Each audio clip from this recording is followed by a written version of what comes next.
Got you. I made sure to charge the earbuds for like 6 hours, so hopefully they'll be good for like first hour and a half of this, and then they'll die like they always Oh, do. wow. Yeah, I guess I. Why do your earbuds not last two I don't hours? know. I don't know. It's the damnedest thing because like Yeah. it's always been the thing even when we did the show with Josh and stuff. But like I would charge Yeah. these things for ever, and then like 30 minutes in, I would hear like the warning sign like do do do, and then I'm like oh fuck, Oh, yeah. and then I'm like another half hour, and then it's like do do do. That's like god damn it, and then 15 minutes it's do do do, and then it always crashes How like within. like how have you not, I guess, bought new headphones? Here's my thing. Yeah. Because you walk I is why I'm asking. You like walk, and I don't like to do like I go to the grocery store and I put headphones in. That's why I'm asking. Yes. Well, the reason I don't buy new earbuds, and I've thought about getting like new like Bose headphones and stuff like that Yeah, because they look sure. cool. I've thought about it. I've thought about it. They're expensive, but I've I thought have about it. AirPods and I have a pair of Beats, and I love them both equally. Yeah, I might get some overhead ones, but the reason I like these ones is because I hate earbuds now that are like the within ear stuff that have Okay. like those cushions that go in them. I Yeah, hate they don't them. fit my ears. They don't fit my ears at all. Like I remember when I was in high school and like skull candies were a big thing. Like those were the Yeah, first those time I never tried fit. them. And Yeah. when I would like put them in my ear, like they would like flop out and then Yep. like they would just like dangle like delicately from there. But like these ones, like I just love the shape because like they're made like the AirPods But and what stuff because they brand are fit they? perfectly. JBL. So JB, I mean, when did you buy them? I think around the time I bought the house, so like 2020. Okay, so they are getting up there. I was gonna say you could JBL is a good brand. You could definitely get some money back if you were trying to like not like if they were new, you could probably return them. But that's a good point. Yeah. Well, here's the funny thing too. Like I've looked online and stuff. These are the same ones that they still sell. Yeah. Like the like the AirPod like ones that are like chargeable and shit like that. So like there's not a lot of change. Like even if I got new ones and stuff, it would be the exact same stuff I have now anyway. So Yep. Fair. Fair. Oh well, I think I know you're not a man of grandeur. What does that word mean? who says I'm not a man of grandeur, sir? Shame on you. I can appreciate grandeur from time to time. Splendor and impressiveness, especially of appearance. Oh, damn. Okay, I did use that word. I know you're not a man of grandeur. Hell yeah. From like displaying grandeur or just like appreciating grandeur. Explain that. Displaying. Because I That's can, fair. like, I can appreciate when I like something, but I will also buy myself something if I like it. Not so much anymore, but you don't buy yourself stuff often. I don't. I don't. And I feel like you could buy a pair of headphones that didn't die in 30 minutes. I could. Yeah. You're not wrong. I Yeah. just Like, I what do don't you know. use headphones for? Do you not listen to anything when you walk? Are you a sociopath? Well, I haven't walked in a while because I work out like different Okay, now. Remember? you raw dog working out? Like, Yeah, that's something I've told Dre about this yeah. before. Like I don't like listening to music when I work out. I find it distracting. I used to listen to music when I worked out and like get hype, get hype. And then I Right. transitioned from a hype person to a disciplined person, which is Yes. just the mindset of like I had this conversation with an old creative buddy where I basically said discipline beats motivation every time. And he was like, "Well, I disagree because motivation, if something happens and you're motivated because of it, it can take you further." I was like, "But it's for me, motivation's a sprint, discipline is a marathon. Like you could be motivated to do something, and then if you either do it or you don't do it or whatever, if the motivation dies, it dies. If you're dedicated, which I am fluctuating on dedication, but to that point, I don't treat workouts as this amp up. I need to improve. Like I now listen to podcasts. That's when I Right. listen to all my draft stuff. So Yeah. all the stock exchange, the PFF, the first draft. I listen to podcasts when I work out now. Yeah. No, I can't do I can't do any of like the heavy metal like hyped up stuff to work out because I'm like because for the record like I've told you this like I don't have like I don't have like a huge weight set like at my house or something. Like I just have a set of dumbbells that I use. Like I don't need to like push myself necessarily to get a workout in. It's my own pace, and I'm able to still get in what I put out of it, and I'm quite happy with it. So, like if I went to a gym and I didn't want to like hear other people around me or something like that, then I would listen to music or something. But like if I'm at my house, I have no desire to like need any type of music to listen to because I find it distracting when I'm trying to focus on what I'm doing. Like I'm one of those people that like if I'm working, I can be scatterbrained and stuff, but if I'm trying to do like one specific task or something, I'm like late. I'm like window blinds on. Like I have to like be able to do it. Like mowing. Yes, exactly. Hate Got it, it. but I'm focused on it. I Yeah. don't get why you hate it. Cause it's like because it's a nuisance is what it is. It does nothing because like I didn't cut my grass for 3 weeks. Last time I cut my grass was Palm Sunday. I didn't cut it on Easter Sunday because I did not want to do it. I didn't cut it the Sunday after because I was in Nashville. Yep. And then this past Sunday I cut it, and my lawn was ugly for like that whole week because I Yeah. just let it go and stuff. And I paid Pay the price Chip, he'd for do it it. because what was that? If you pay Chip, he'd do it. Yeah, but that's money wasted in that sense that I could just keep in my pocket then. That I could buy myself something nice if I wanted to. Maybe. Yeah, that's the logic, man. Yeah. Find ways to not have to spend money. Yeah. Huh, fair. Cheapskate logic, but it works, you know. Oh yeah, I'd agree with that. I'd agree with that. All right, let's crack some beers. Let's do it. 3, 2, 1, action. A lot of sports to get to. We'll start in your ballpark. What Nice pun. is the name? So I guess here's how I'll start off because fuck Dre. Okay. There is a manager currently for the Pirates who is a Point Park alum. Which I did not know he was a Point Park alum Yeah. until I saw your IG. That's a fun fact I did not know, sir. He was the bench coach, and he is now the manager. Could Yes. you define this man as an interim manager? No, I Why? can't. Because when they made the change, they specifically did not call him interim, and Ben Charrington, the general manager, specifically said he is the permanent manager. So he is the manager. Yes. Okay. So we got a new manager. Right. Mm-hmm. Why is there confusion about interim? Just out of curiosity. I said, oh, wow. And I just said interim because in almost any world, I don't watch baseball because baseball's for fucking losers. In any world, when somebody internally is put up to be the manager after the manager gets fired, Right. think Raiders recently, things like that, it is interim. So I said the Pirates Right. interim is a Point Park Bison. He said, Pirates don't have an interim. Don't do that today. Not today. Today we rejoice. And I said, fuck you, you fake Pirates fan. Go team. And I sent screenshots of him. And he goes, he's not the interim. He's just the manager. And someone else said, Mr. Manager. And I said, yeah, you moron. It's fucking Mr. Manager to you. And then he hasn't answered any of it. So I don't understand why we wouldn't celebrate a Point Park alum being the manager or interim manager while we're celebrating Sherrington's not gone even after that. the draft. Not even that. An actual Yinzer is a manager. He's a Mount Lebanon. He's from Yep. Mount Lebanon. And That's shit. why Like, I don't dude, know. Dre hates Pittsburgh or something. Dre's not a Pirates fan. He's not as big of a Pirates fan as me. I get it. Yeah. It's just fucking weird. I don't know, man. It's strange. I mean, technically he's from Kiski, so he's not really a Pittsburgher either. No, So- he's not. He didn't have blue street signs like me. No, absolutely not. Like it's shame on him. So like he's a fake Yinzer, if anything. No, he is the permanent manager. I think saying interim, while you could say it, because technically I imagine like his stats will probably be revisited at the end of the season and stuff, like any situation is. But I think saying interim maybe makes it seem like he's not. It The doesn't add manager. credibility.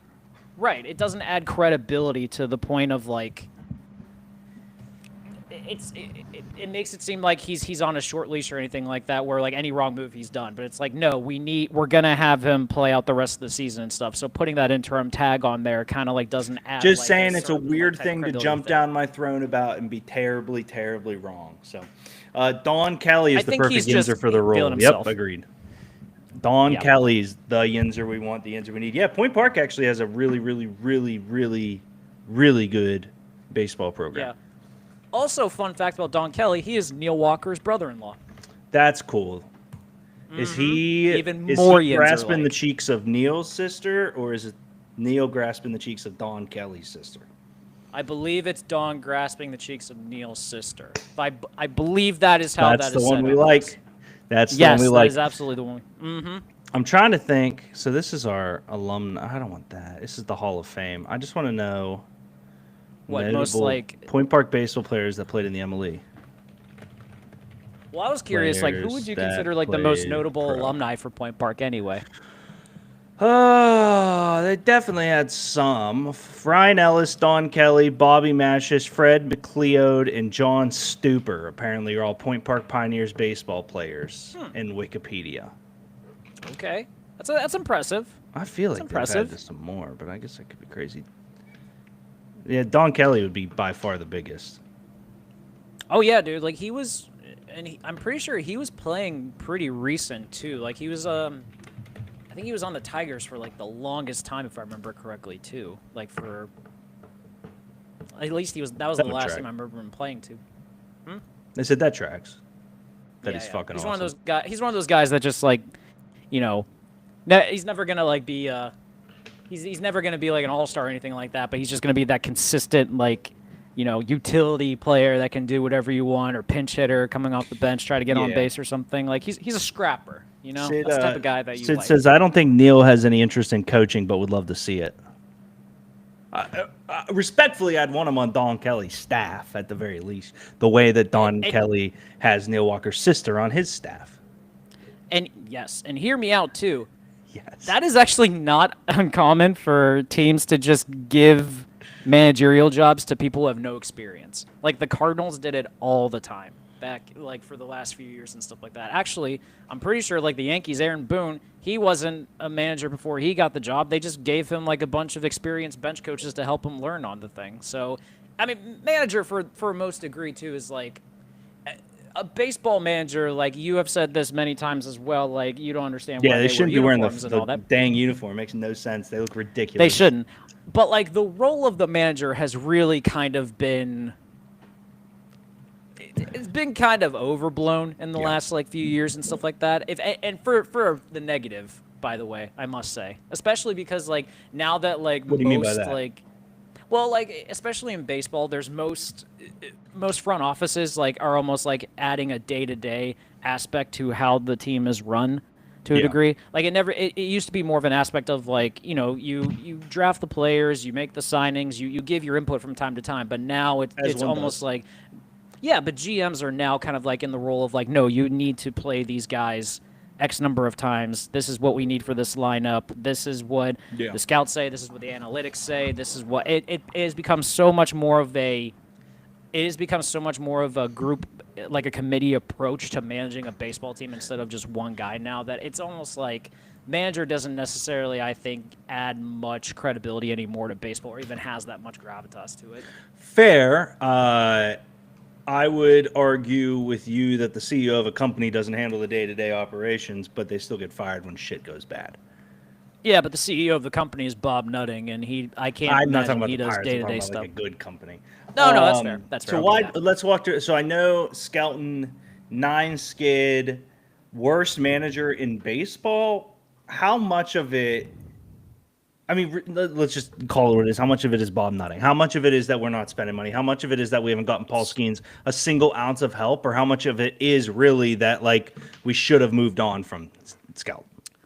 Well, I would say a lot of it is Bob Nutting's fault because of the fact, like, DK put a really great article before the season started that, like, really broke down the Pirates' finances.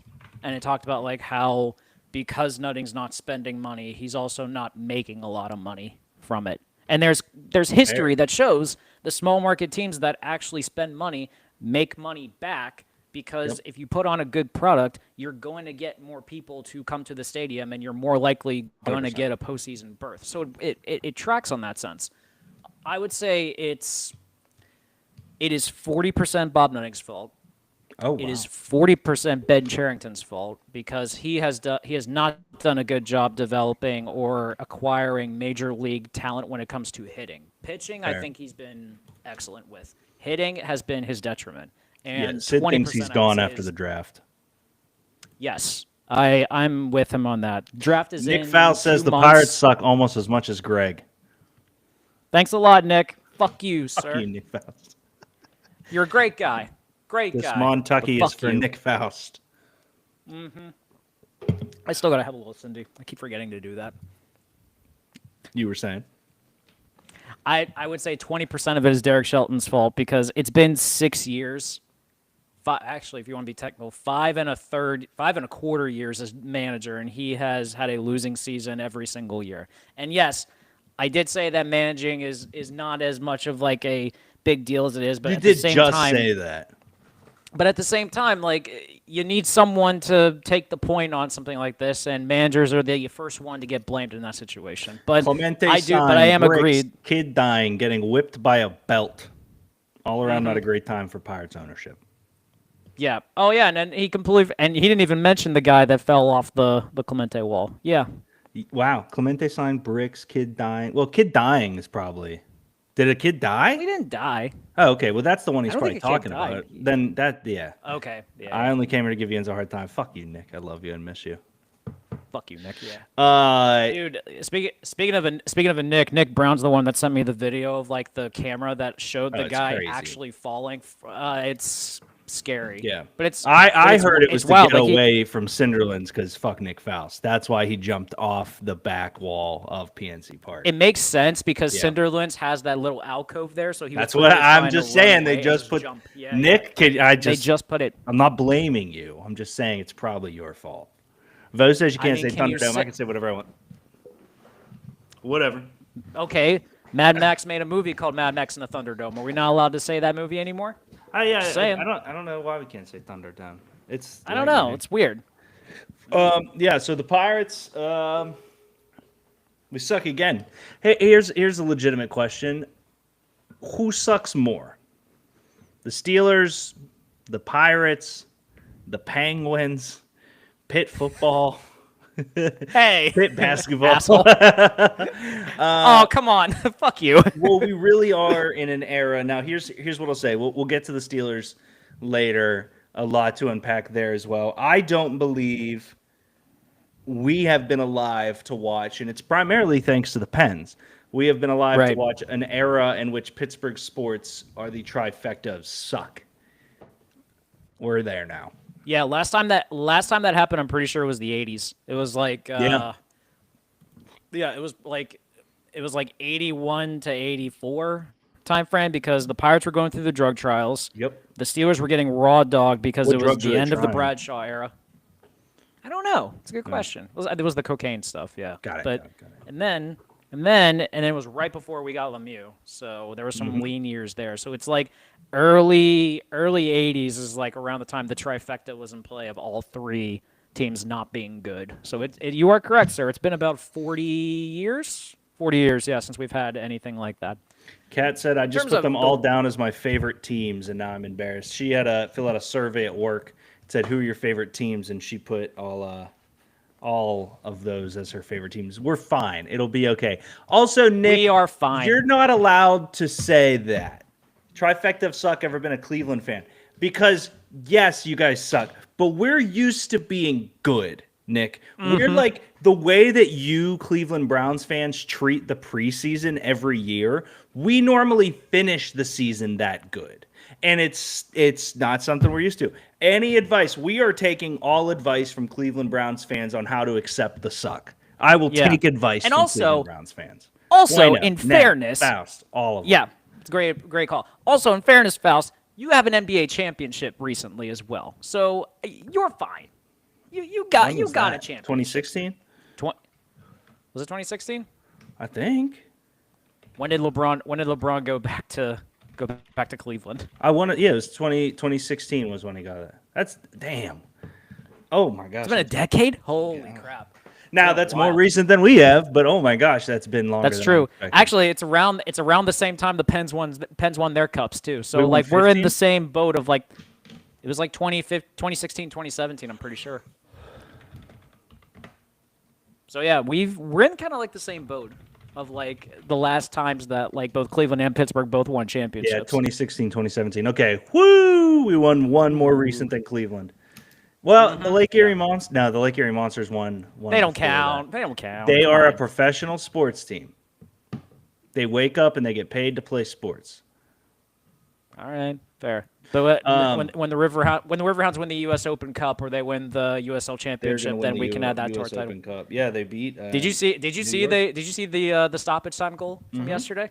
Header off the corner. Yeah, shout out to them. Back in my day, a knee surgery ago, and about 6,000 beers, I stopped that in that same field. Good on you, sir. Good on you. Living the dream, living in the past. Yeah, Pirates are. I spoke my shit. Now I have to go. Love you, boys. Love you, Nick. Good seeing you, buddy. Love you, Nick. You're a piece Thank of you. shit. I hate you. Shout out Asshole. to Pine Creek Pirates. That's his trout fishing Instagram. Everyone go follow the Pine Creek Pirates. I actually did not know that. Okay. I think it's Pine Crest. I think it would be Pinecrest. I think Pinecrest makes more Pine sense. Crest Pirates. Yeah. What's Pine Crest? Yeah. Yeah. Pinecrest, I know, is an apartment building in Slippery Rock. So I think it's the last name of someone. So I think that just makes more sense. So that's where I got that from. So you lied. What? You said I think it's Pinecrest and you just made that up.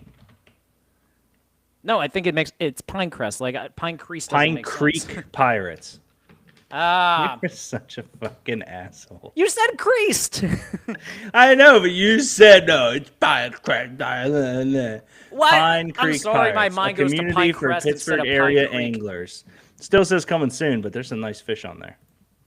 Mm-hmm. Oh my gosh. I haven't fished in my life, actually. There's a red one. Sid says 2 teams moved on from the coach. Novel idea, Steelers. Let's do it. Let's dive in. Let's move over. George Pickens traded for a 3rd and a pick swap 5th and 6th. I went through the gambit of emotions. I started the morning saying, I have the text messages to prove it. well, no, even before that, I started the morning saying bad trade. And I said bad trade because it should have happened during the draft. Now, Yep. a report just came out from The Athletic, we'll get more into it, saying that teams laughed at the idea of adding George Pickens to their locker room. Like, George was available at the draft, and teams laughed at the thought of adding him because he is a cancer. Other note I saw this week, Tomlin is the one who pulled the trigger. Omar and Saw the that too. Rooneys were... I know, Greg is really blurry. Greg, you do look as if you are an unlocked character in a video game, just so you know right now. I'm going to send Is that you... a good thing or a bad thing? I You're like the ugly. I like the exclusivity. Yeah, that's fair. A I've known picture that for a doesn't- while. Honestly, my camera makes you look clear somehow. So Pickens was a Tomlin move. We have the more I sit there and think about it, the more I go, if we could have traded him during the draft, we would have traded him during the draft. Right. If we could have got more, we would have got more. Because everyone's up in arms. Now, the other thing is 16.7 for him, 15.5, I think, for DK in terms of yards per catch. So we are looking at an offense that could have been yak. I'm arguing George's were all catches that are prayer deep balls, that he's just an athletic freak, and it paid off. And the more I sit here and the more I thought about it from 8 a.m. to about 10, I agreed with all of it. Minecraft Greg, that's a very funny. You do look a little Minecrafty. I'll take it. Josh was very upset. Yes. And he basically wants to give up on the Steelers because of that trade. Did he want to give up on the Steelers or did he just want to give up on the season? It felt like the Steelers because we have, as he said, no North Star.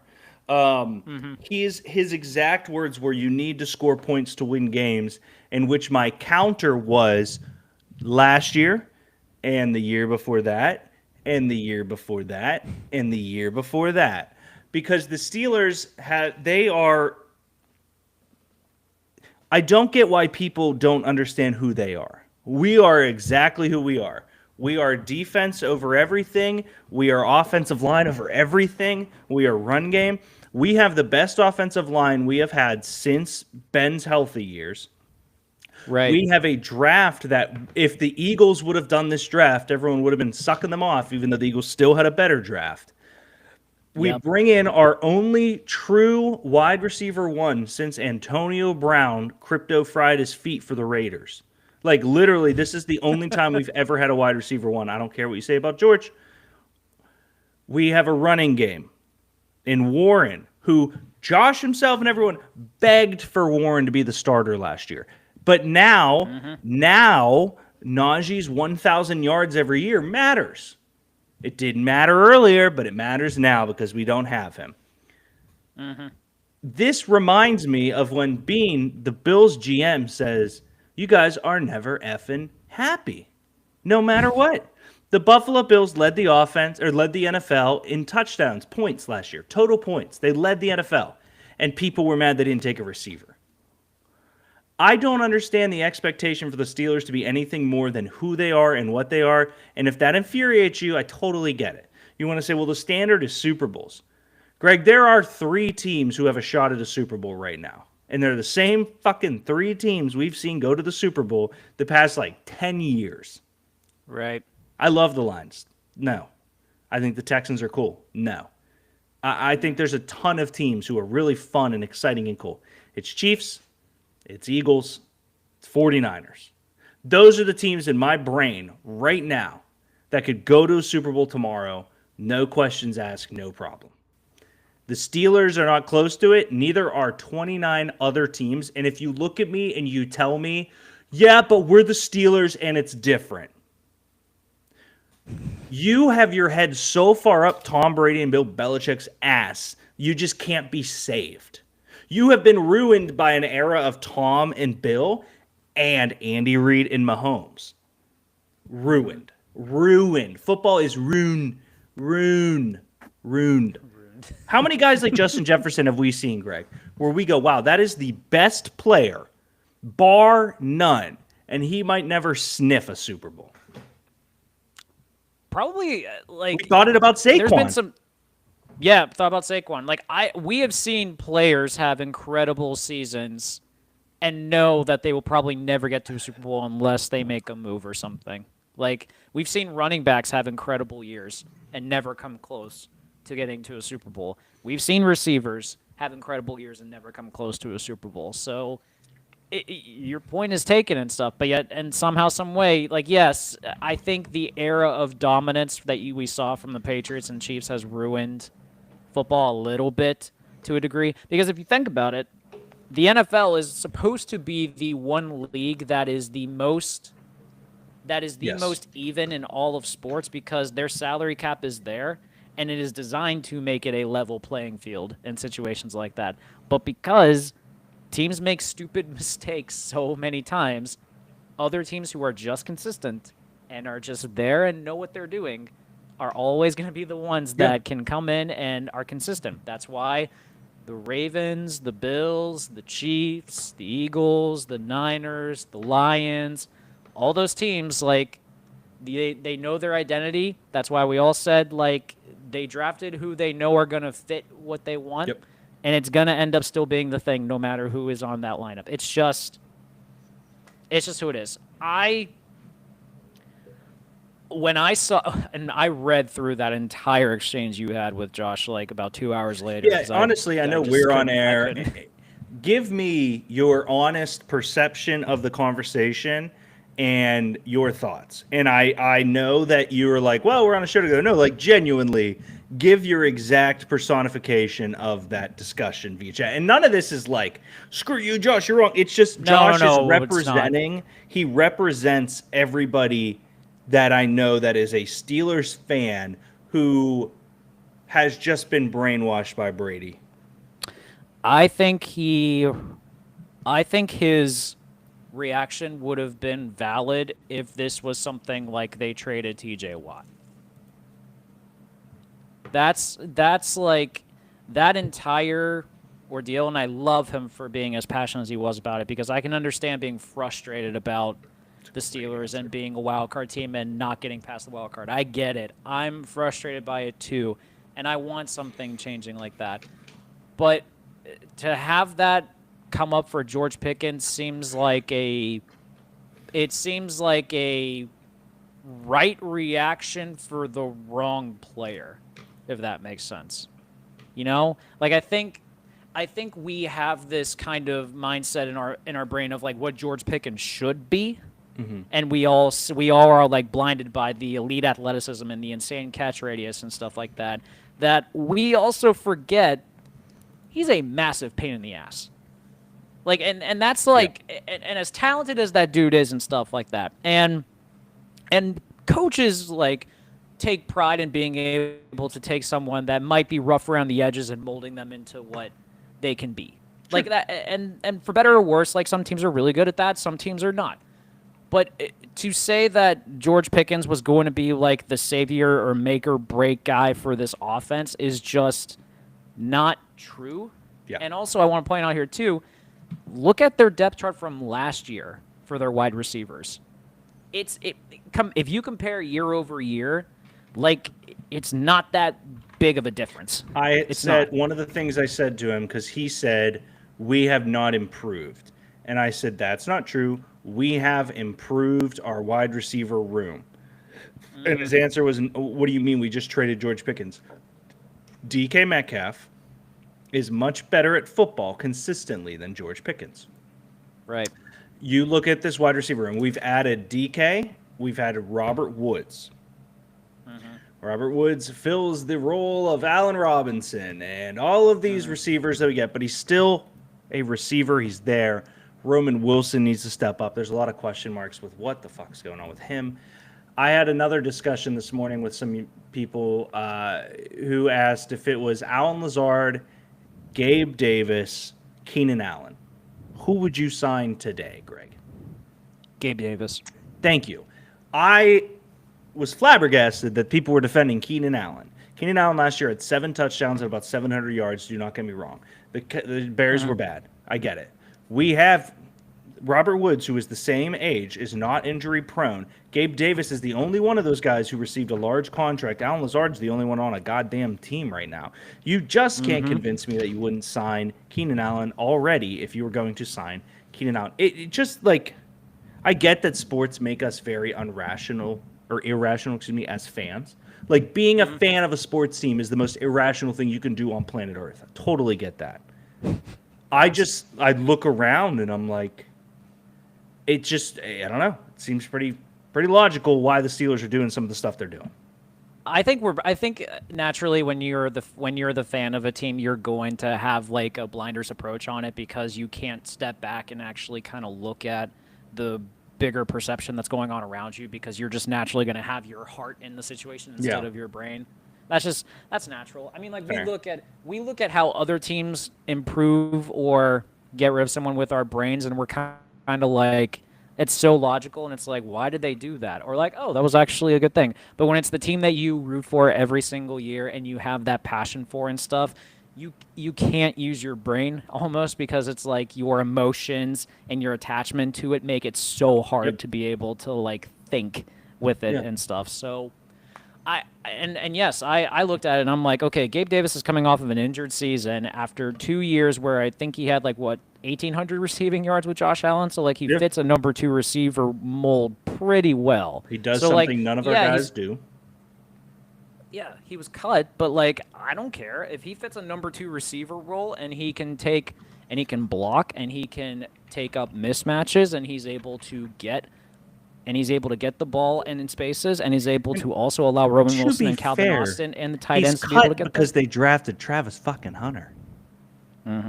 Like they have Travis Hunter, Brian Thomas Jr.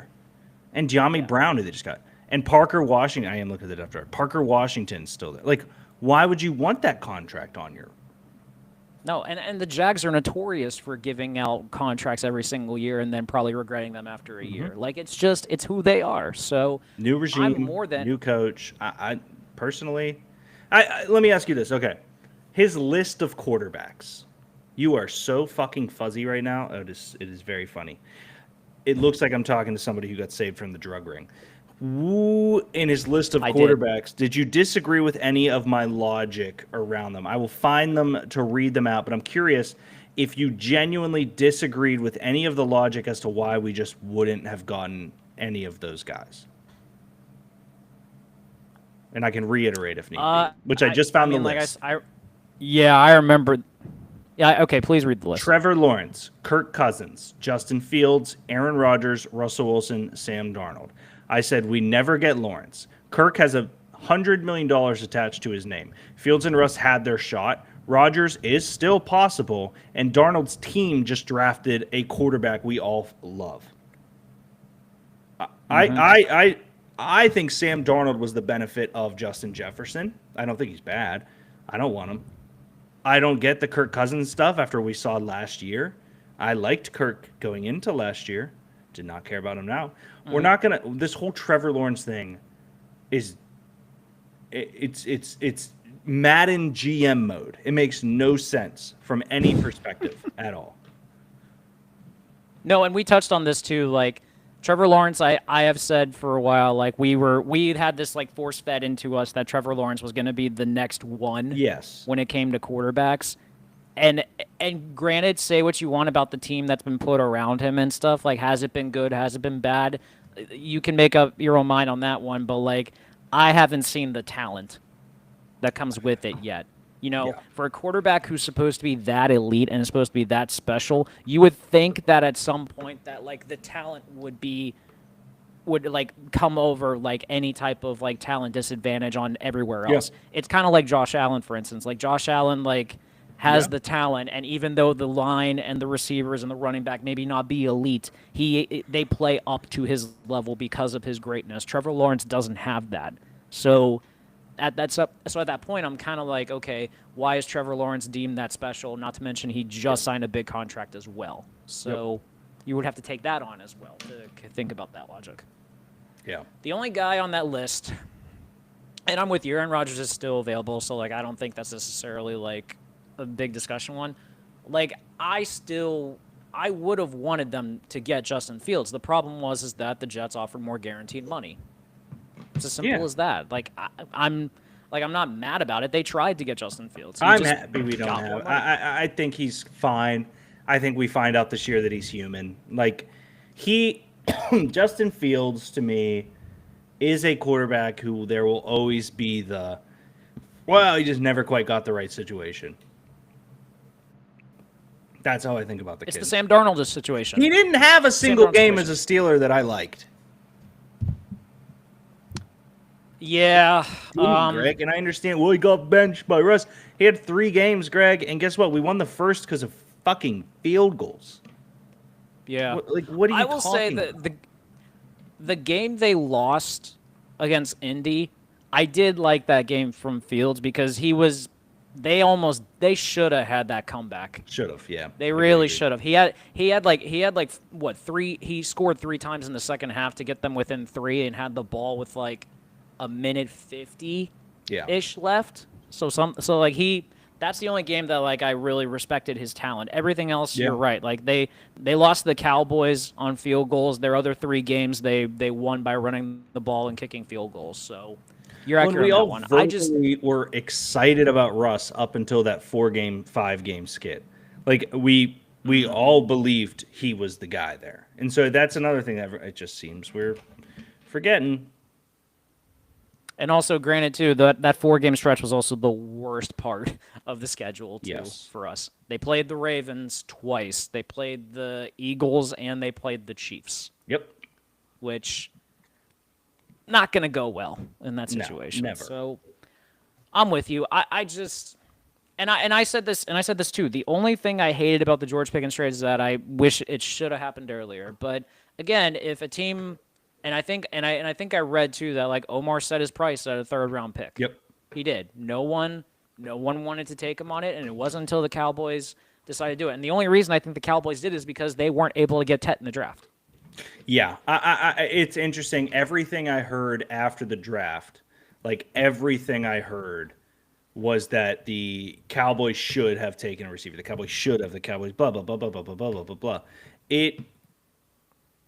It felt as if the Cowboys knew they could get George, and I do think, and this is obviously me being a little bit biased in it, I do think there's heavy proof that teams did not want George Pickens in their locker room. Like we've seen it. We've seen the headaches he can cause. Even on the playing side of things, we've seen it. So, yeah, and I also am curious too because now we're in a new era and stuff where the last 3 drafts they've only drafted 1 receiver, I'm pretty sure, and like we don't know what he's going to be like because he was hurt last year, but Kevin Colbert's track record of drafting receivers, they get praise for being able to find gems and stuff, but he also should get hatred for the fact that he drafts problems.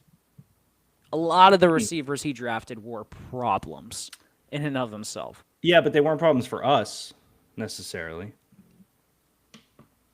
What do you mean? They weren't problems for us. The receivers that we draft are somewhat problems. I think we can agree that every receiver that has been a problem for us has been a larger problem for almost any other team that they've gone to. Yeah, that's fair. The only exception is Emmanuel Sanders, and that was like, He's and the that only. was I surprising. mean, That we didn't get- Plexico, that's sad. Santonio, that's sad. Chase Claypool, Juju, AB, Martavis Bryant. Like these are all guys who, as a Deontay Steelers Johnson, fan, yeah. Deontay Johnson, exactly. These are all guys that, as Steelers fans, we look at and go, "Man, remember that game? Man, remember that Martavis Bryant butt catch? Man, remember Plaxico in the ends or Holmes in the end zone? Man, remember. And then they leave, and they're nothing.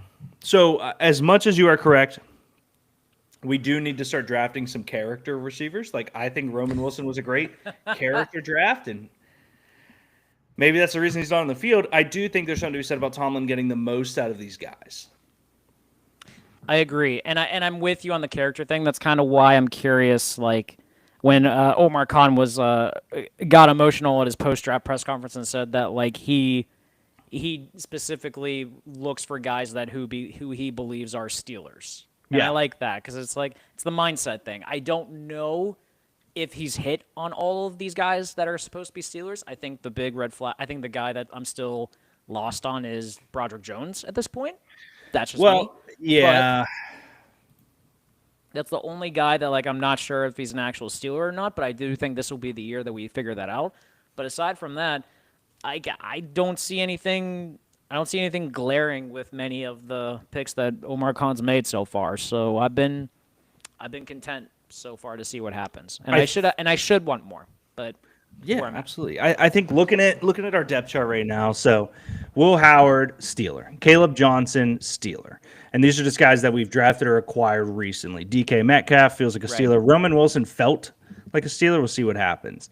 Fryer Pat, Darnell Washington, Connor Hayward. Love it. You get to the line. Broderick, I agree with you. He feels like a guy that's going to go have success elsewhere, like a Dotson. It just feels it. Zach Frazier, Mason McCormick, Troy Falatanu. Steeler. No question about any of those guys. Derek Harmon, Keanu Benton, Cam Hayward. Steelers. Yaya Black, Steeler. Isaiah Loudermilk, not as good as I was hoping. Steeler. Logan Lee, Steeler. Nick Herbig, Steeler. Mark Robinson, Steeler. Peyton Wilson, Alex Highsmith, TJ, obviously. Steeler. DeMarvin Leal, not a Steeler in my mind. They do have him here moved to the strong side linebacker in the depth chart, which I think is huge. So he's technically above Jack interesting. Sawyer. That is amazing.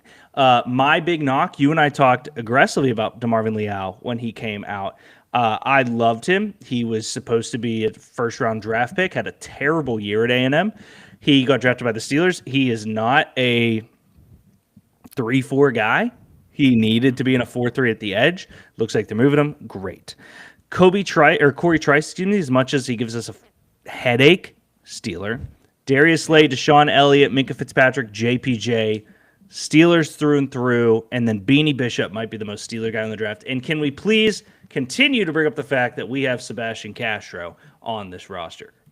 Because I forgot that they got him as a practice squad guy, so that also strikes me as a Steeler through and through. So I'm very happy about that one. Yes, Absolutely I'm excited for that. Steeler. And I'm also weirdly excited for the guy that they got from I can't remember his name, but they got a guy from South Alabama as an undrafted free agent who's like a fullback tight end hybrid as well. And I think that fits them perfectly because they need a true fullback on this team to be able to run the I formation perfectly. So it's weird. I'm excited about that, but I am. It's just.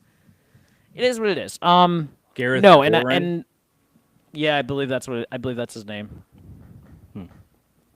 Yeah, they need a fullback, so I'm all for it. It's weird. It's weird we're talking about fullbacks in today's day and age, but that is what it is. So, but yeah, you just called it out, and like, I think people were looking for a reason to be angry about the 100%. Steelers this year. It was the Franz Ferdinand of World War I. It was everyone needed a powder keg. I mean, that's what it was. Josh needed something to be mad about. Wow, George Pickens getting traded was the equivalent of the start of World War of I. Franz Ferdinand. Yes, phenomenal. because it wasn't about George Pickens. Josh is mad about a million other things, but George allows him to say, "Oh, we're just giving up." Right, which we're not. We're getting rid of someone that was a headache. I don't think people truly understand like how much of a problem George Pickens was. Like as crazy as Antonio Brown was, Antonio Brown, I don't recall ever trying to get into a fight with fans at the stadium. Yep. Like, I'm just saying, like, that is a real thing that happened. So, and you can say what you want about his talent and stuff, but the dude was not mature.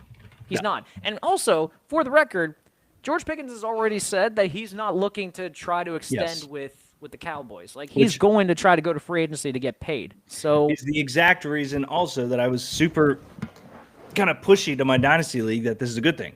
If he's going to go get traded to the Cowboys and say he's not going to extend the deal, my gut tells me he was already coming to the Steelers asking about his contract.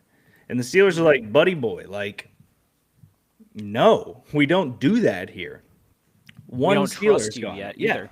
And Metcalf just got paid. We're not doing that again. Well, not even that, too. The Steelers are very good about signing the guys they want early. Yeah. They don't fuck around when it comes to like getting guys like on their payroll and stuff. Like if you are a season away from getting your contract, if they believe that you are deserving of the money, they will sign you. Like it's not for debate on that one. They very rarely give out the second contract to like guys, but unless they're legacy Steelers. Like I know TJ Watt's going to get a contract this year. Like that's just obvious right there. Hopefully. They did it for Palomalu. They did it for a handful of other guys as well. But like those are the guys that were the legacy ones. So like it's going to happen. So, and this whole other thing too about like we still should have kept him and not get anything in return for it is flawed logic. Yeah. There's absolute flawed logic. Like yeah, he would could have got a compensatory pick. Okay. He would have walked. You could have gotten a compensatory pick maybe. But that's I did get pushy with you. Fuck you, Porterfield. Is that actually Portman Baldy boy? Do I even want to know who this is? It's in my dynasty league. That's where literally he said, "I don't get how this correlates." And my exact sentence back to him was, because what was it? He agreed with me.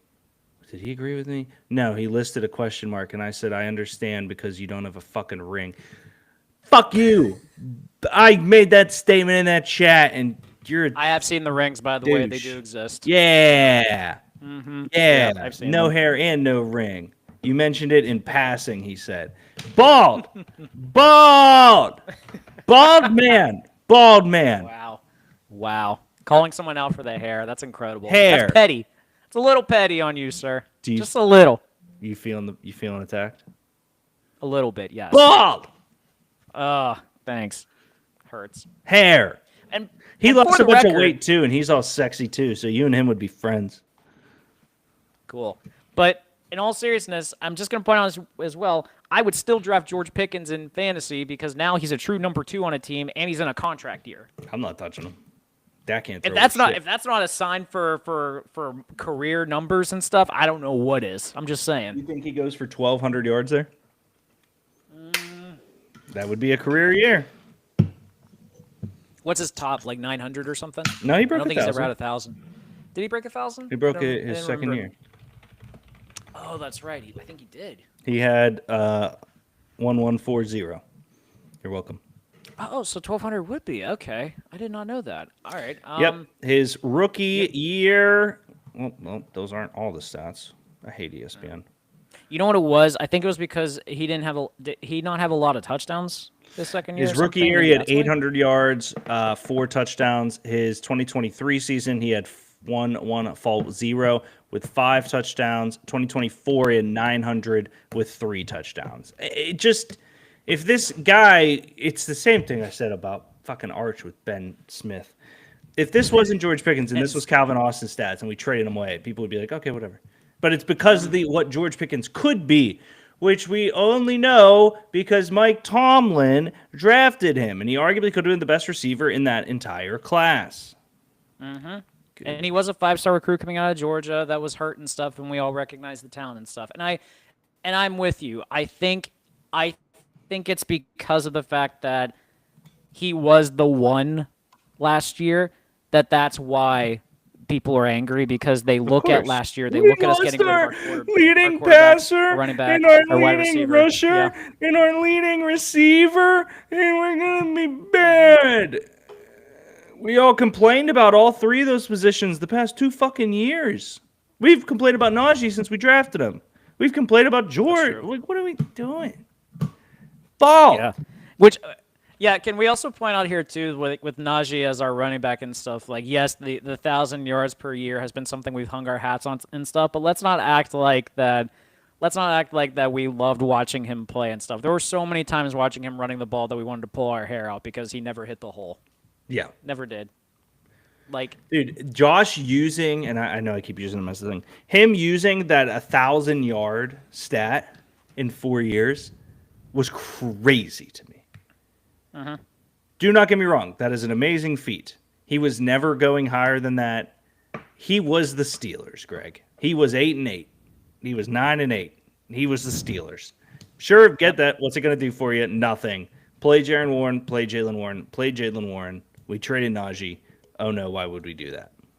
and I'm just going to point out here, too, as much as we love Jalen Warren, as excited as I am for him to get more of a workload and stuff, Caleb Johnson technically should be the starter. But for this. is he going to get a workload? They drafted Amarian Hampton in the like. He's better. Oh, I wasn't even bringing up the Chargers, but since you're going to go down that road, Well, yeah. you just Amarian said Hampton I hope is I'm actually- excited for Najee to get a huge workload. No, I meant I'm excited for Jalen Warren to take over Got it. for Got us it. Got to be it. the Got it. starter. I was Because- about but to I say, said dude.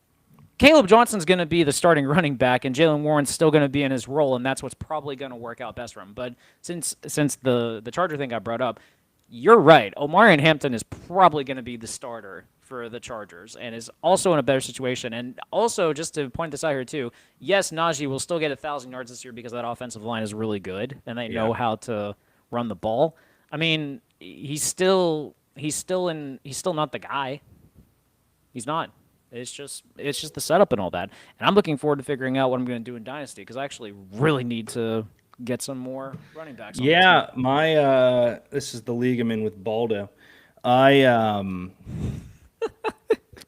Is this the only time you're calling him Baldo? Is like no, on the air? I You actually call him aggressively Baldo? call him Baldo. I call him. Okay, good. I'm Yeah, just I call making him all this making sure you're staying consistent with this and not just calling him out this one time. No. He's typing in the chat now because he's a coward. We'll see what Dope. he says. Draft. Dope. Okay.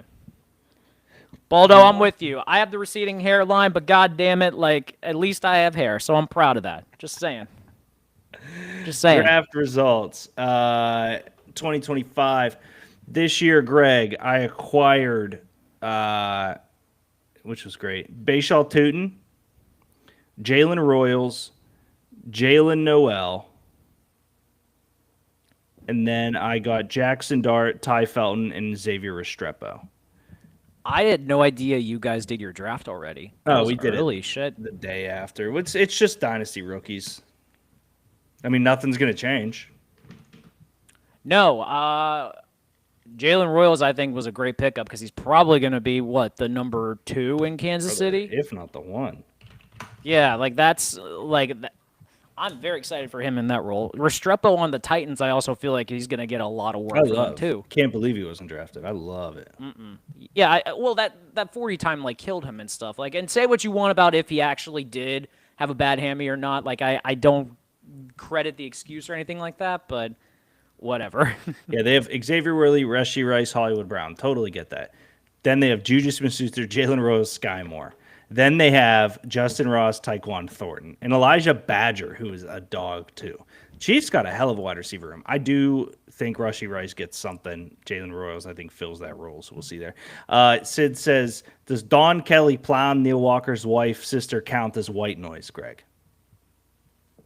If it leads to more wins, yes, it does. White noise leads to wins. In this situation, sure. Okay, there you heard it. Okie dokie. Heard it from me. Yeah, yep.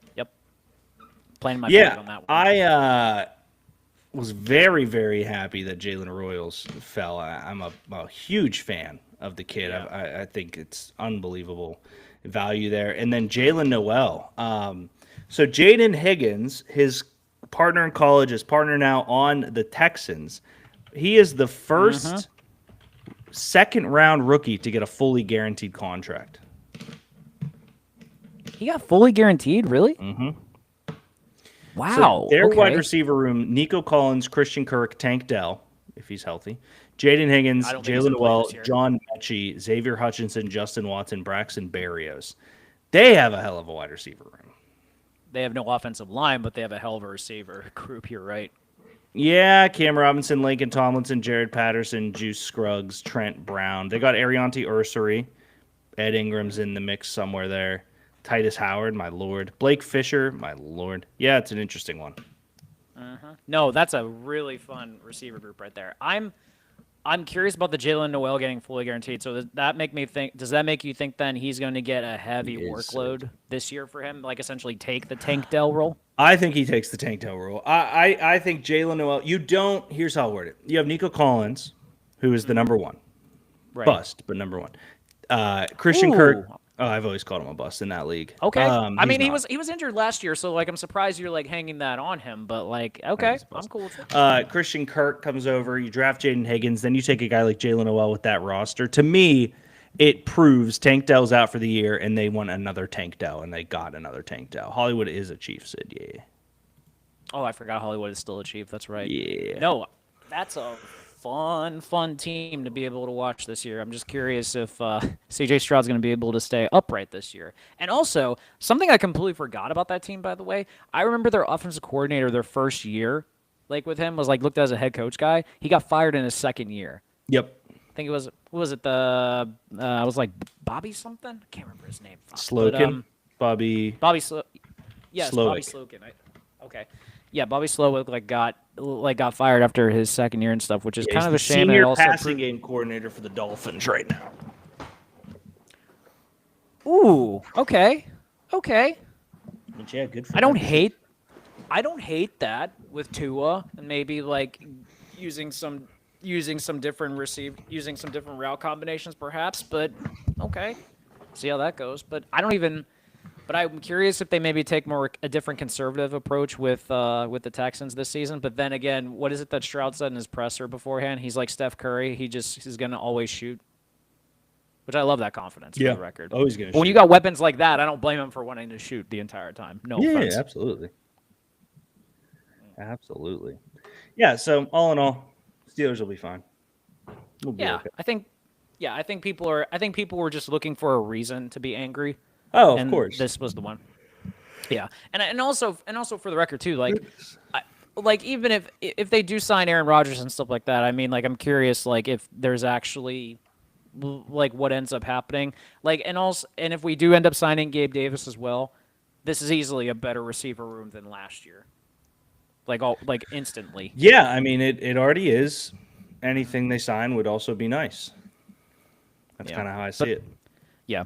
I mean, you are kind of in agreement that they're definitely going to add another piece to the receiver room, right? I would assume so. It's tough because I don't I'm not like sitting here being like they're absolutely gonna do it. They're But like the it makes sense Steelers. though. Yeah, but it makes sense. Like and I mean like I was looking at this like to me Gabe Davis makes the most sense. I would be curious if Amari Cooper came to this team Yeah. because like he was also in that same boat of like being injured a bit. But when he's healthy, dude can play. Yeah, right now it's Keenan Allen, Amari Cooper, Gabe Davis, Nelson Aguilar, DJ Chark, Tyler Boyd, Brandon Powell, Chris Conley, Jamison Crowder, Deontay Harty, Allen Robinson, no thank yous down there. And that is pretty much it. I do not want anyone else even close to there. It's just Keenan Allen to me. We have that at home with Bobby Trees. He's a good receiver. Maybe he's asking for a ton. I get that. Coop, I wouldn't mind Coop. I think Coop's good enough to play in the NFL.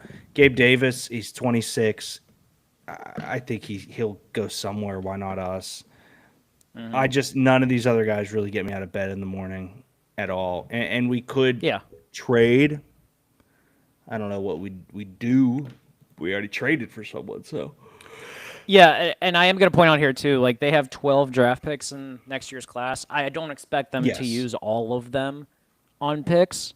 Like I imagine they'll use like a couple to move up. They could easily use maybe one or two to get an addition to the roster if they want to, but they got a lot of pieces to work with. So Yeah. let's see what they do. Like that's all I ask. Like I understand Steelers fans are impatient naturally because we're the city of champions. Yep. We're That's you pretty know, much where it we're, goes, man. we're everything like that. But like we can't win the title every single year. They think we can.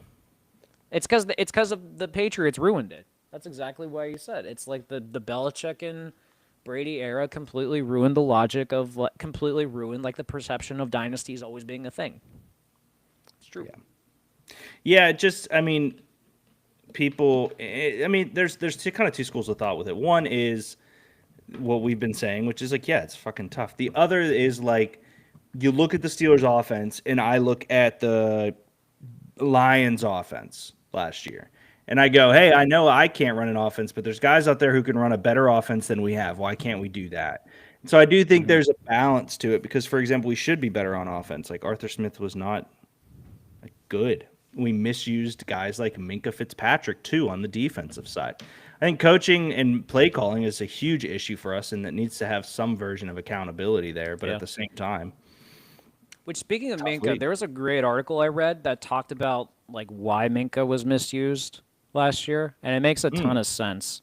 It's because of Tomlin didn't trust his corners to be able to cover man predominantly as much as they did. So Sure. therefore it forced Minka to have to essentially be a safety blanket and to cover for any mistakes that happened when guys didn't stick with their man the entire time. So that's why his passer rating was so high. That's why Minka didn't have the ability to be able to make as many turnover and splash plays that we wanted to. But if you look at what they did this year, swapping Darius Slay for Dante Jackson, Darius Slay is actually a much better man coverage He's corner. one of the best man coverage corners we've Yeah, seen. and as handsy as JPJ is, he's at least growing into the role of a man coverage corner that the Steelers want. So if you have corners that can rely on that side, you now bring in Juan Thornhill, who is an upgrade in that secondary as well over DeMonte Casey. Minka should be in a much better role this year and be able to be the Minka that we want him to play in terms of like coming up closer to the line and being able to make those splash plays and being able to cut in front of tight ends if they want to, or be able to try to play center field and even go for the deep ball and make those types of plays that we all expect from him. So it's not that it's nothing like saying Minka's over the hill or anything like that. It's just he had to play a different role last year because of the fact that we didn't trust our corners to be able to cover guys in man. Dante Jackson was a liability, so Minka had to cover for him, unfortunately. And now I think it is a much better situation. Just like again, fun fact, the reason they got Jack Sawyer is because, spoiler alert, when Alex Highsmith got hurt, TJ Watt was least effective because he had to play on the field more and he had to be moved around more frequently to cause havoc. Now that we have depth, TJ Watt's going to be able to be used much better in that situation. So he should have a better year this year. And I'm taking this from a practical perspective, and everything is adding up to the point of like we now have depth in areas where our key guys are, and it should be able to allow our key guys to be our key guys again. That's kind of where I'm at with. We are exactly who we are. The Steelers want to play their brand of football. This is the best line we've had, bar none. This is the best defensive line we've had because Derek Harmon is in there. And I think Watt and Highsmith are great. I think Keanu Benton really kind of leaned into his own last year. I think you have I expect him to have a better year this year. I'm curious if they line him up at nose tackle more than not, but I do think he'll be a bit more disruptive this year. Yeah. He's listed as our nose tackle, man. Okay. All right. I'm with him on that. Yeah, I mean, he just needs to be disruptive. Him and Yaya Black are in there. And then you get to the secondary. This is probably one of the best secondaries we've had in a while. Deshaun Elliott and Minka are amazing. Joey Porter and Darius Slay has to be the best cornerback duo we've had in years since Hayden and I guess what's saying? Oh, it came off.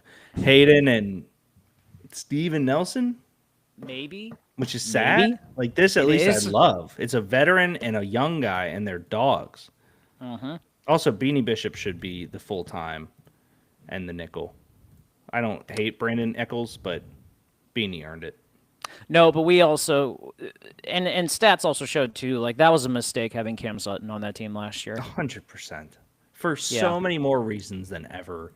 He wasn't good in Detroit. He had a goddamn felony case on his hands. That was a stupid Mike Tomlin helping one of his guys out move. That's what I mean. Like, I understand Tomlin wanting to help a guy out, but like at the same time, like the numbers back up how much worse they were when he was on the field compared to Beanie. And Beanie's still growing and learning into his role and stuff. But man, Beanie had so many splash plays last year that it's like, what are you doing? Like, give the guy a chance. Like, he's gonna make mistakes. He's a fucking undrafted free agent, but like, just let him play and learn from it. Yeah.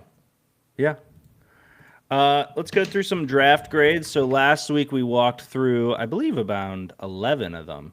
I believe we stopped at the Lions because that's the one that I remember us being like stunned that they got Tesla in the second or third round, and we have no clue what the hell they were doing with that. But yeah, I believe the Lions are the last one. Yeah, and so we'll start here with Green Bay. Yeah, the Tesla one, I saw something that was interesting. He wasn't even the best receiver on his own team, and it's like a super interesting move by the Lions, but it fits them to get their guy. But here's the issue with it is like their guy a year ago or a couple years ago was Gibbs, who everyone wanted. Their guy this year is a wide receiver that I don't think anybody is taking. Green Bay. I don't dislike the Matthew Golden pick. I fell in love with him last year. He was a combine darling. He rose up boards. It's just when you look at the Packers depth chart, it's a really misfit toy island-esque team. I mean, you have Jaden Reed, Matthew Golden, Romeo Dubes. Then you have Christian Watson, Dontavion Wicks, Savion Williams, who's in this class. Then you have Bo Melton, Miko Hardman, and Cornelius Johnson back out of Michigan. It just, for me, like, Matthew Golden, sure, you're like, hey, we need a number one. Cool, we got number one. Why did they take Savion Williams? It makes no sense to me. Well, and first of all, this is the other thing, too. Like, I will give you have to give yourself a pat on the back and credit because you were the one that was very high on Matthew Golden, and he ended up being a first-rounder. You said this in January, and you were dead on about it, and he proved to be accurate on that. So give you credit for that. The exact call was he is better than Bond when everyone was freaking out about Bond. And it was just those playoff games. He was the best player on the field, it felt. Yeah, I find it funny that it wasn't until after they got rid of Aaron Rodgers that they decided to like load up on all of these different receiver types, all of these receivers. I don't know if this is accurate or not, but I believe Christian Watson's going to be out all year as well with a torn ACL. I don't know. Okay, that would make more sense. He is listed on the second string here. Head coach Matt LaFleur, this is 6 days ago, said Friday that Watson knee has been outstanding in his recovery of the torn ACL he suffered in early January. He's working hard. My guess is he's out for a little while. That's a like you can't like because like mindset of an ACL is at least a year because like if you tear it like you need to like go through like recovery to do that and then like going through the physical therapy for that is just insane. So I'll be surprised if he comes back. But even then, You have not liked Sevion Williams for a while, and it has been interesting in that sense that I don't see him as necessarily a receiver in this Yeah. class. I see him more as a guy that can kind of be like that funky Debo Samuel-esque type player that LaFleur can use to spell Josh Jacobs a bit. Although I don't know how he fits in the passing game. I'm with you on that one. I'm Yeah. curious.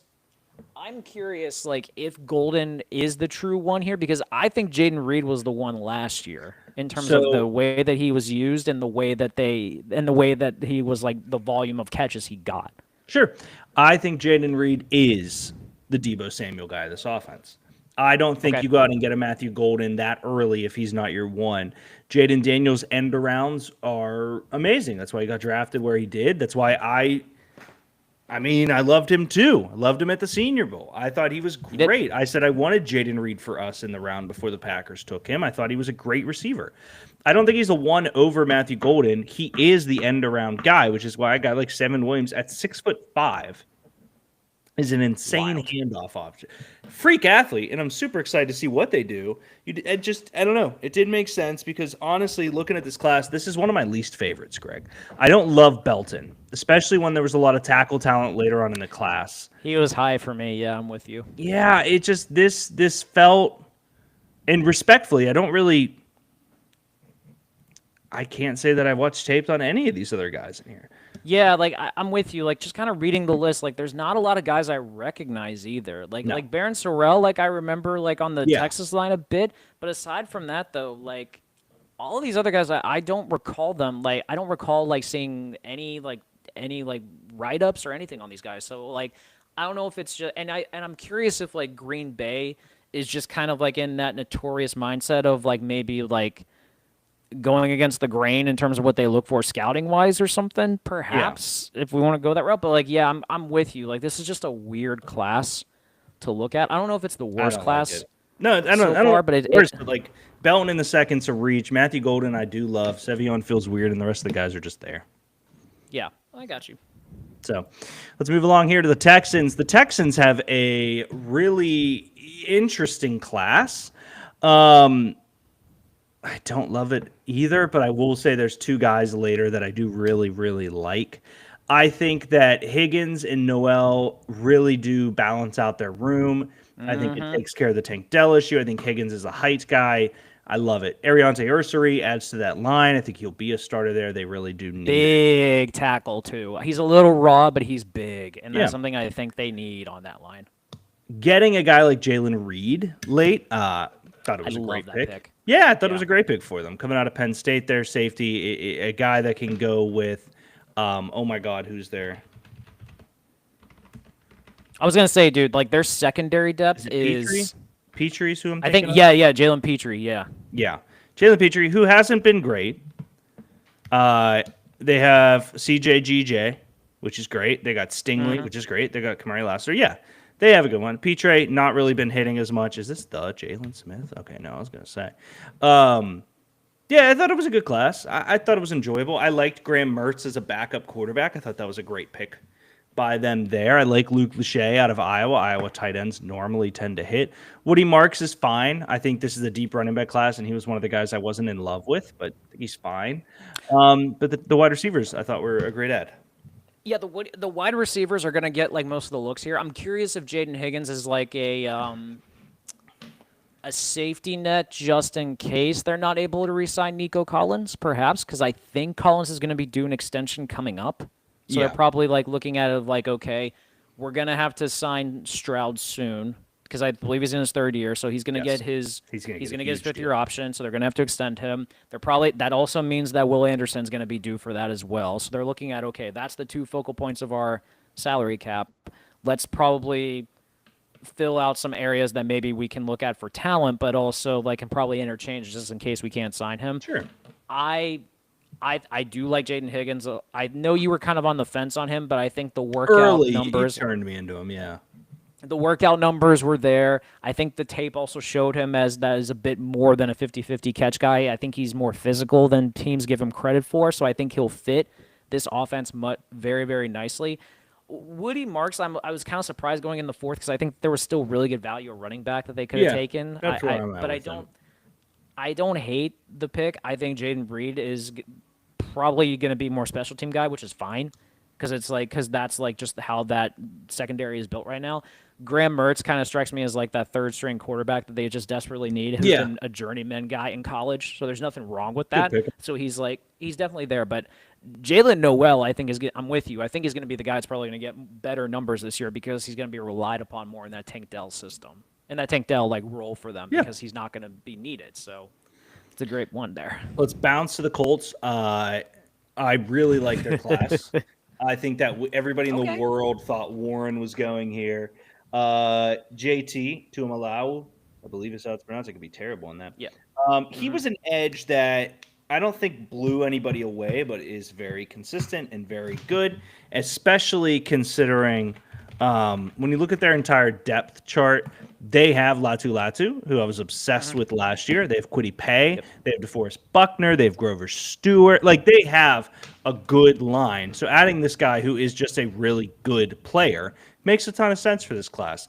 And I love Giddens. I love Riley Leonard. I think that this is a very fun class. And I think the quarterback room of Richardson, Daniel Jones, and Riley Leonard is one that you're going to get a starter out of.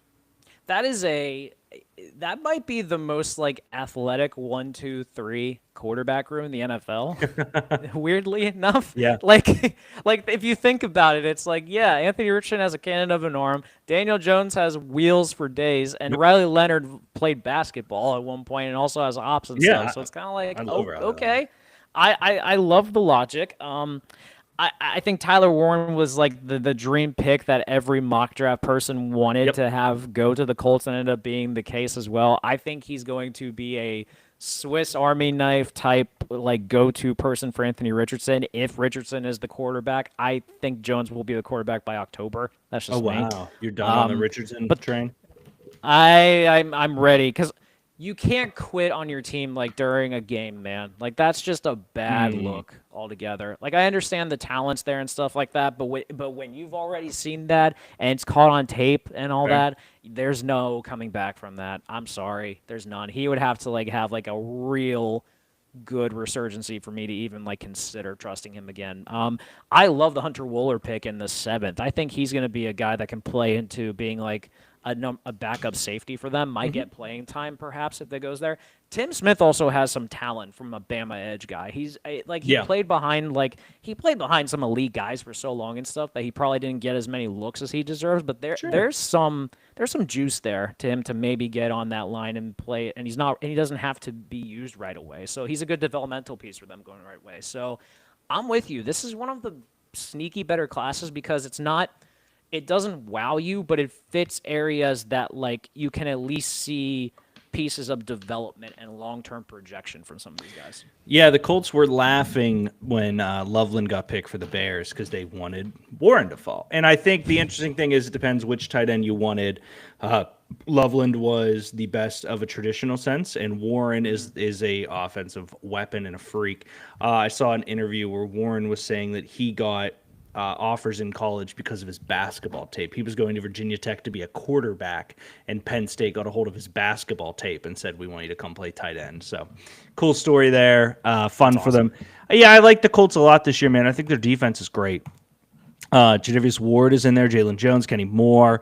I think that Juju Brents, he's the corner out of Kent State. I think he's a freak athlete that got drafted there in 2023.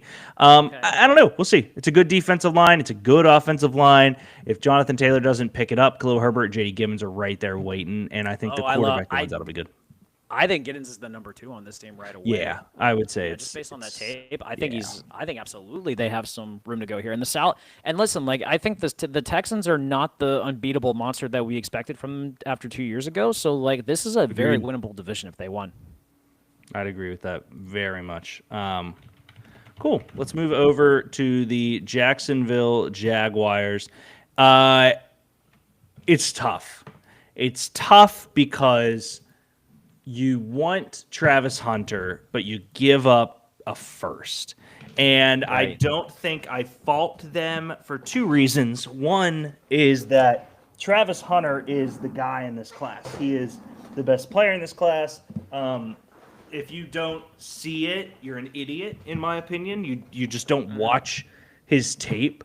And by his tape, I literally mean any second of the game because he plays every second of it. His routes, to me, are wiry, and you can be like, oh, his compound routes weren't real. His in-game routes are unstoppable. On the defensive side of the ball, he plays cornerback like a wide receiver. His ball skills are terrific. He's a great man coverage corner. And you look at a team that already has Brian Thomas Jr., they're going to use Travis Hunter as an offensive weapon and a secondary piece second. I love the guy. I love the fit. I love that the Steelers don't have to play Travis Hunter twice a year. So interesting there.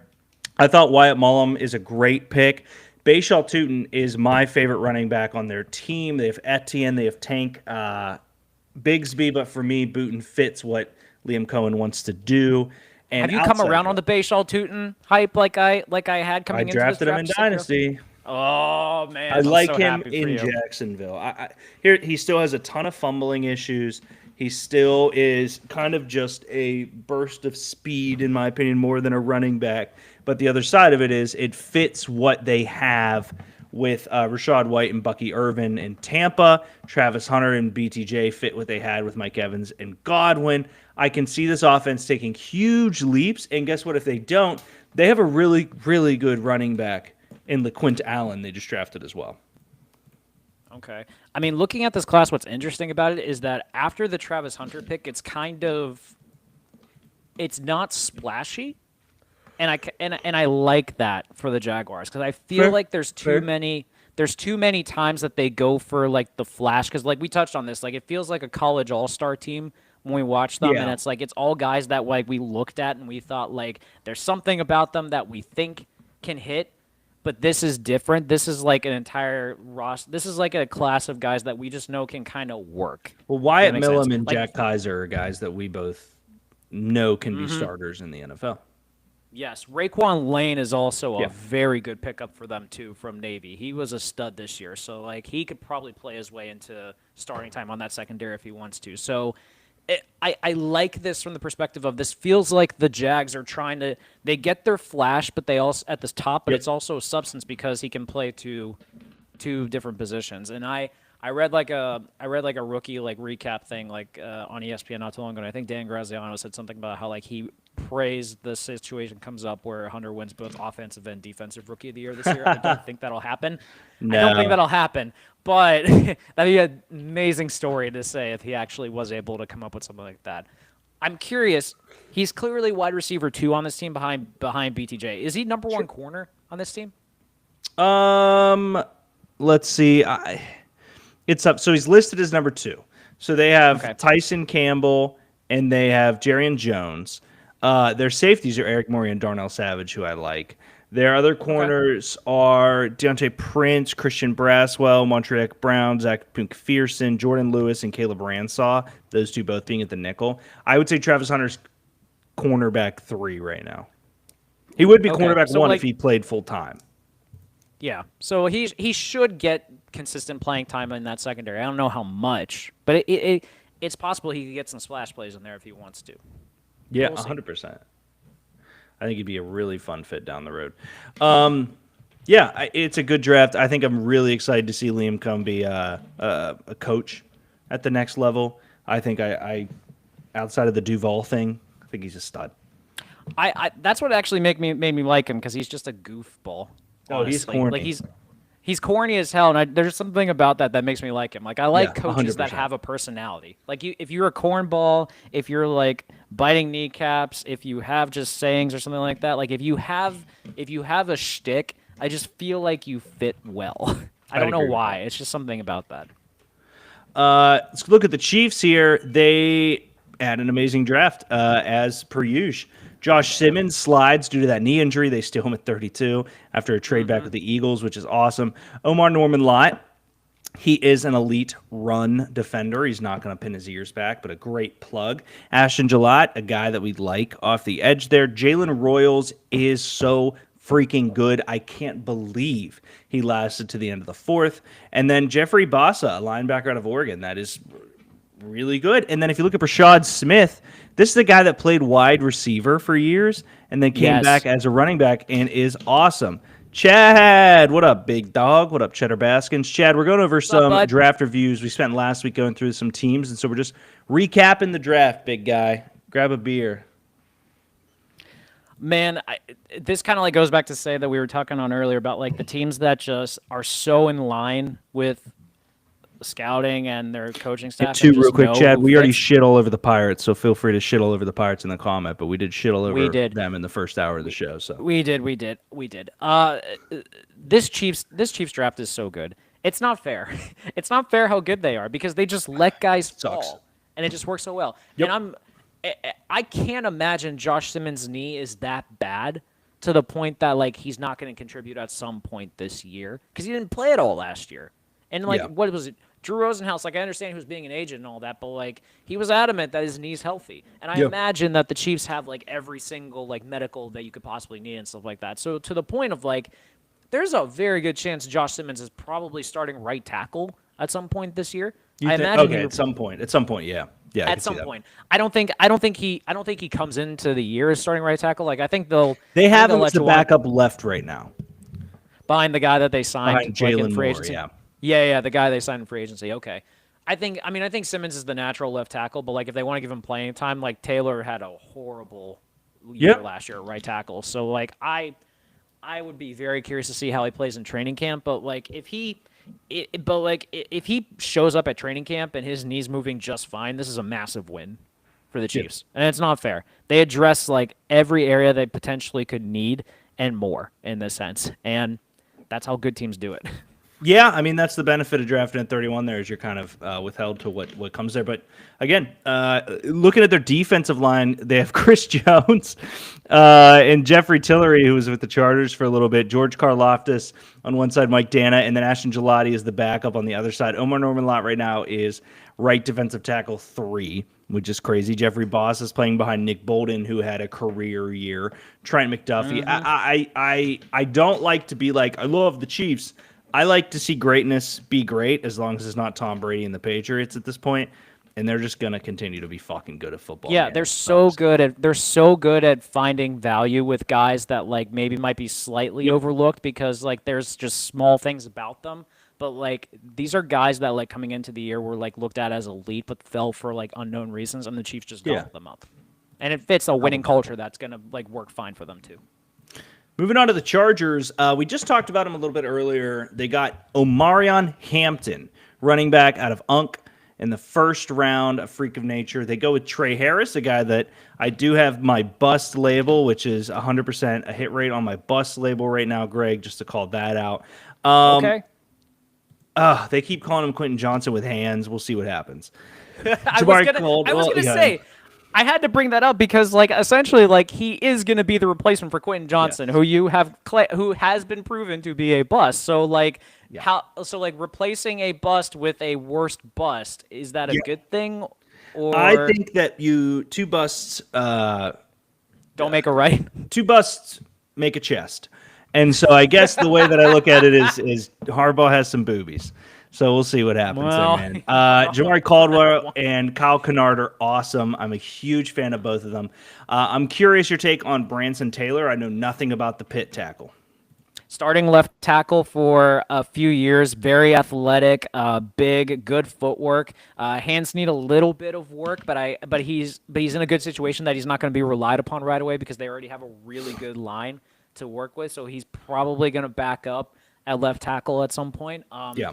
He also was hurt. He got hurt, I think, halfway through the year this past year. So like he's coming off an injury, gonna have to get his legs under him and stuff. But like he's physical. He was the best offensive lineman for Pitt the last 2 years as well. Yeah. So like there's something there with him. So I'm very excited. He's in a very good situation to develop. I think Yeah, go for it. a guy on this draft that I'm very curious to see how Harbaugh utilizes is the Syracuse Oronde wide receiver Gadsden / tight end II, Oronde yeah. Gadsden II. Like coming into this year, like he was listed as receiver, and I think he was so big that teams like just wanted to draft him at tight end because they want to teach him how to block and stuff like that. The dude is athletic as hell. He was really good at Syracuse, and I'm curious to see like what Harbaugh uses to like get him in mismatch situations for him. Yeah, I mean, right now you're looking at Lad McConkey, Mike Williams, and Trey Harris as their starting three. Then Quentin Johnson and good Jalen three, Reagor. man. It's an okay three. Mike Williams has been a shell of himself and was terrible. He should have got the ball more in Pittsburgh, but was terrible. Really, the only wide receiver I trust in this roster is Lad McConkey. So I like Aronde for a ton of reasons. The main one being they have Will Disley and Tyler Conklin, two so traditional tight ends that you just kind of know who they are if you say their names. I think Gadsden is a guy that they will throw open. He's too talented, too good, too big to not be a part of their scheme moving forward. Yeah, he's not an Antonio Gates level like freak athlete or anything like that, but he's a mismatch problem, and I'm very curious to see how Harbaugh utilizes that. But this is a solid draft for the Chargers. Yeah, I like it a lot. I think that they address everything. I love Kyle Kennard at edge. I think looking at their edge class right now, he's back up behind Tua Tagovailoa. They have these names are crazy: Deshaun Hand, Tier Tart, Otito Ogbania, Tuli Tuipulotu, and Deion Henley. And that is, they have a guy named Alio Gamal. They have a guy named Terhib Still. They have a guy named Jasir Taylor. These are crazy names, ladies and gentlemen. They have a guy named Tremon Morris Brash, Delshawn Phillips. I'm now just reading a guy named Trickweezy Bridges. This is probably the most impressive list of gentlemen I've ever seen in my life, Greg. Holy shit. I feel like I just had a stroke.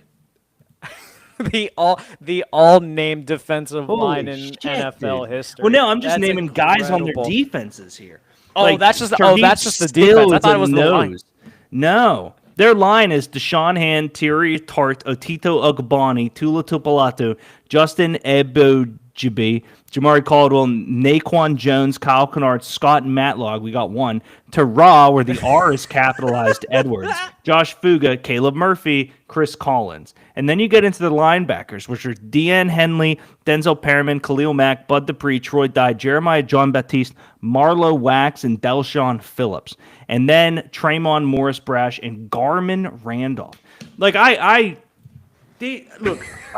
know there's like, I get that I come from the land of Derricks and Erics and Scotts and Gregs. Those Yes, names in fairness, are awesome. your Derek is uniquely spelled as well. So Yeah, you but can these appreciate names are this. sick. Why couldn't my They are. parents name me Terhib or Trickweezy Bridges? I don't know. We need to get Chipper on the phone and have him come up and have him give an explanation for this. Yeah, that's a fucking sick name. All right, let's move along here to the Rams, Greg. Rumor is that Stetson Bennett is having the camp of his life at 28 years old, so that's good. Oh my god. This is great. Do you have to like when we like look at this, like do we have to also point out the fact that like they did get a first round next year as well for fleasing the Falcons? Yeah, I dude. just want to point that out. Another one, a complete fleece in my opinion, because don't get me wrong, you know me, I love James Pierce. I think his potential's great. I think Right. the Falcons taking him. I had the Falcons taking him at their spot, so I totally get it. A first at that position made the Eagles GM Howie Roseman on a TikTok that I saw say, "Now I understand why no one's taking our deals." Because the Rams got a first to move up that late, which whatever, man. So the Rams get a first, and then they get a nice haul. They get Terrence Ferguson, the speedster tight end of Oregon. Love him. They got Josiah Stewart out of Michigan, solid edge there. Jarquez Hunter is a stud running back out of Auburn, straight run forward. Ty Hamilton out of Ohio State is great. And Chris Paul Jr., one of the better linebackers in this class. And I don't know anything about Kanata Mumpfield. Mumfield was a transfer to Pitt from Akron after his freshman year. Played at Pitt for Nice. 4 years. 3 different quarterbacks he played with. He was one of those guys that like you thought was gonna have like a big year from time to time, but never Yeah. quite did. But he's also one of those guys that like still did his role effectively. Yeah. Like he was used in the pass game when needed. He blocked his ass off when needed. So Nice. he's got a role. He's a team player essentially that you want in a situation like that, and listen, like it's not like the receivers that the Rams have are world beaters, so he could make the team in a situation. Well, so Puka Nacua, Devontae Adams, Tutu Atwell. are there. Jordan Whitting had a good year last year, and then it falls off pretty heavy. So I could see him making a name for himself there. I wouldn't Yeah, be mad but about this that. is a.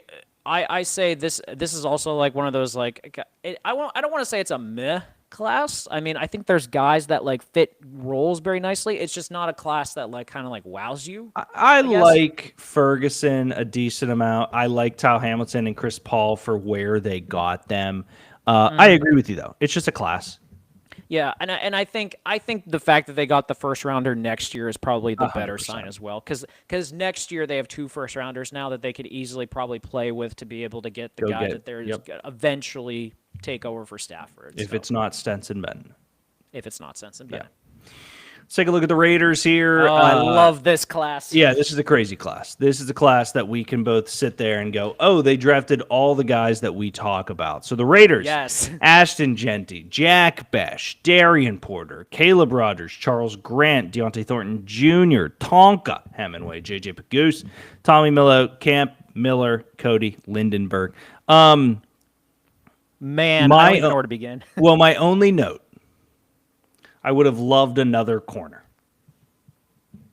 Okay. They don't okay, I have hate that. like Porter right now is their best corner because the other He starters is they your have. guy. In fairness, He's great. You've been He's happy great. on him. Yeah. They have Eric Stokes.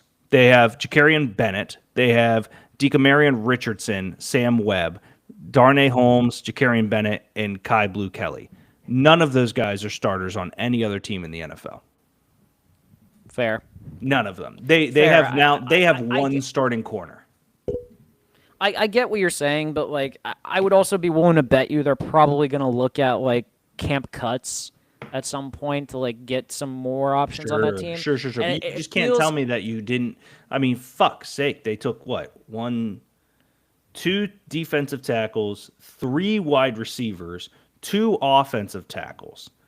Like, respectfully, I would have rather had corners, but I'm with you. No, I get it, and I'm also going to point out here too. Like I've been adamant that like their offensive line has been a problem for years Sure. Good now, point. and I'm happy that they invested it. I get what you're saying about corners though, and it feels very un-Pete Carroll like as Yeah. well to not Agreed. have like a really good secondary, but maybe it's it's maybe a different type of system he's going for. Maybe relying more on the front 7 Yeah. to have something go and not worry about it, but we'll see. I mean, I think this is also their first class, like Spytek and Carroll, to be able to work it out. So like see what happens. But man, I understand that you would have liked to see another corner, but like I can't help but just look at this class at all these guys that like we've talked about at some point and just think like, wow, there's so many guys here that are going to get playing time and Yeah, are going I agree. to fit, and I can't wait to watch play. Yeah, Betch is really can't great. wait. We both really like Charles Grant coming into it. Deontay Thornton out of Tennessee, I love. Those 2 defensive tackles are great. Tommy Malote, to be fair, was drafted as a cornerback out of Montana Yes. State and transitioned to wide receiver, which is awesome. Yeah, it's a good class. I think Ashton Jenny and Jack Betch lead the way, and Porter is their starting corner moving forward. So Yeah, I have no bad things to say about this class. This is one of my favorite classes. Easily. yeah, there's just a lot of positions they took that I think defensive line, for example, they didn't need to double down so hard. For example, they have Christian Wilkins, Matthew Butler starting, Jonah Lalu, Tonka, Like Fautu. I don't know. They're all guys. I get it, but JJ Pagoose could have been a corner that could have probably started for them. That's just where my head's at. But I'm not. Again, I think they did everything almost damn near perfect. Dolphins here, Greg, Kenneth Grant, Jonas Savanaia, Jordan Phillips. Jason Marshall Jr., Dante Trader Jr., the safety out of Maryland, Ollie Gordon, Quinn Ewers, Zeke Biggers. I think this is a top 5 class for me. Really? Okay. Yeah. I kind of looked at this and I've just been kind of like, I thought it was kind of like average, below average at best. Oh, they in my got opinion. a lot of shit's got to hit for it to be there. Trust me. Yeah. I guess I get excited because of here's why: Ollie Gordon and Quinn Ewers. That's why. That's why. You know what I figured mean? that Like you those were in the like there. 6th and Yeah. 7th is this chair is killing me today. That in the 6th and 7th is like, I mean, think about it this way, Greg. Respectfully, they have Okay. run off speed. Their entire identity has been speed. You're not wrong. What's it got them? Nothing. A lot of money being spent on receivers. That's what's A ton of money getting spent on receivers. So now you bring in a guy. So you have Devon Achane, Jalen Wright. You have Alexander Madison, Ollie Gordon. That's an elite running back backfield to work with. Well, you have a little Oh my battering God. ram. Then you look at the offensive side of the ball at quarterback. Tua, love him. Gets hurt every year on a concussion that we think we just saw a guy die. Their Right. quarterback room, Zach Wilson and Quinn Ewers. Two guys who have huge upside. One of them being a guy that I personally believe should be a starter in the NFL, and Quinn. Big there. Jonas Savaiinaea fits right inside that line. Instantly a starter in my position. Like, I think he's better than James Daniels. I think he takes over there, no questions asked. Jordan Phillips, defensive tackle. Him and Kenneth Grant are great together. Great. And they both will just be the starting nose tackle on this defense. Slide outside if they need. You know how I feel about Kenneth Grant. Obsessed with him. Love Trader it just, for me, it was a class where if this was copy and paste to another team that wasn't the Dolphins, I think we'd be like, holy shit, they got a bunch of steals. But because it's the Dolphins, because the Dolphins have been about speed, because Tua, because of all their kind of issues, who knows what's happening with Tyreek Hill, you know, it feels weird because it's them, but I still love it. Yeah, it doesn't feel like a Dolphin class, and that's probably why I'm like weird on it, because like I expected more flash, kind of like we talked about with the Jaguars. Like you kind of like you look for like kind of like a name team, and I don't see that with it. But in fairness, like maybe being boring is something that they need to do more of. Because I'm with you. Like now that I hear that running back room is like, that's insane. Yeah, like that essentially is great rooms. That is a perfect type of offense that like coming from like Mike McDaniel comes from the Kyle Shanahan school of running an offense. Yep. That's exactly the running back room you want to be able to run the ball and be able to make plays happen and play action from it. So like I'm not saying the Dolphins are finally going to get over the hump with this team or anything like that, but I do think that they now have like the type of playmakers and type of running backs that they want to make this work. I question the O-line though, because I do think Jonas Savaiinaea is like the best player on their offensive line already. You think? I don't think that offensive line is like Patrick Paul, Liam Eichenberg, Aaron Brewer, James Daniels, Austin Jackson. And then you get to Jonas Savaiinaea, and that's pretty much the only other guy. Yes. I don't disagree. I think Patrick Paul had a good year at Houston. I like Austin Jackson a small amount there. I like Liam Eichenberg. I think James Daniels will probably find success there because he didn't with us. I don't disagree with you. I think I like Patrick Paul, but at the same time, Jonas Savaiinaea will play everywhere on that line, and they'll be very happy about it. Yeah, I think but here's the thing. If he comes as like the pulling guard to be able to like maybe make a play, like get a guy in motion and stuff like that, I think that fits him perfectly as that situation. Yeah, I can see that. So I don't know, but like for me, I'm kind of in a wait and see approach to see how this works. But like I was very surprised how high Kenneth Grant went. Like I love him, but like I was not expecting him to go that early. I loved him too. I thought he was a freak of nature. They have him listed at nose tackle, so I'm excited to see what happens there. Mm-hmm. Minnesota, he is the dancing bear in this class. I hated the Vikings class, but they didn't have too many picks, so I guess we'll see what happens. Donovan Jackson, Ty Felton, Tyron Ingram Dawkins, Kobe King, and then Gavin Bartholomew, your boy out of Pitt there. Kobe King's interesting. Bartholomew's interesting. Donovan Jackson is an instant starter. Ty Felton, he's a big receiver, which they don't have. I thought this class was okay. Thought it was fine. You know why I hate this class? Because 2 picks after this class is when the Rams traded out and got another first-round pick. Yep. That's why I hate this class. Which means that the Vikings easily could have. Yes, like the Vikings coming into this class had 4 picks, so they got another pick in like a day 2 trade or something like that. And it's like, and I cannot wrap my head around why they did not trade at the easy answer is because you have to protect J.J. McCarthy. Fair. And Donovan Jackson does fit their line perfectly. I will give you that. But man, like there's so many, and I feel like they could have gotten Jackson in like the second round, man. If they would have traded down, like if like for instance, like if the Giants like would offer them 34, I would bet you they were going to get Donovan Jackson. I would be willing to bet that. If they don't get Donovan Jackson and Jackson probably goes to Kansas City or something, they at least get Josh Simmons. Sure, I could see that. Or they at least get Jonas Savaiinaea. So like that's the logic I have right there. Like I feel like the Vikings did not take advantage of what the market was giving them in the first round and how it was going, and I think it bit them a little bit Yeah, I could see to that. make this I like very agree with underwhelming. that. Yeah. And full disclosure, like there's nothing wrong with having a small class because like sometimes like the small classes are usually the ones that end up having big impacts. It can happen, but Yeah. I'm very underwhelmed by the fact that like they did not take advantage of the situations that were clearly present for them. Yeah, I don't think it's a good class, just to be clear. I think they're just going to be another team in limbo and see what happens. I do think there's a real chance that Sam Howell gets a starting job in the NFL as the backup for the Vikings, though. I don't hate that. I just don't So buy into the that's not, JJ stuff, to be honest with you. I is it I think JJ is like I don't want to say he's like the point guard type quarterback that's going to be able to like just distribute plays and all that, but like he's also got a great weapons to work with. Yeah, So the I best think he'll weapon. He has a running attack that's great with Aaron Jones and Jordan Mason there. It just, we'll see. We'll see okay. what the kid got. I don't. Yeah. Two more here. We got the Patriots up next. Oh man, this this is gonna be fun class. to go through. Well, and it's just to me, it's a class that it's huge, and so their class It is is. big in multiple reasons. But it's a large class, meaning they're going to hit on a few of these. But Will Campbell, Travion Henderson, Kyle Williams, Jared Wilson, Craig Woodson, Joshua Farmer, Braden Swinson, Andres Burgeles, Marcus Bryant, Julian Ashby, Kobe Minor. Offensively, they spent the first 4 picks making sure Drake May is the quarterback we all think he can be now. Yes, yes. And for the record, even with a subpar offense last year, Drake May still showed that he can be Drake May.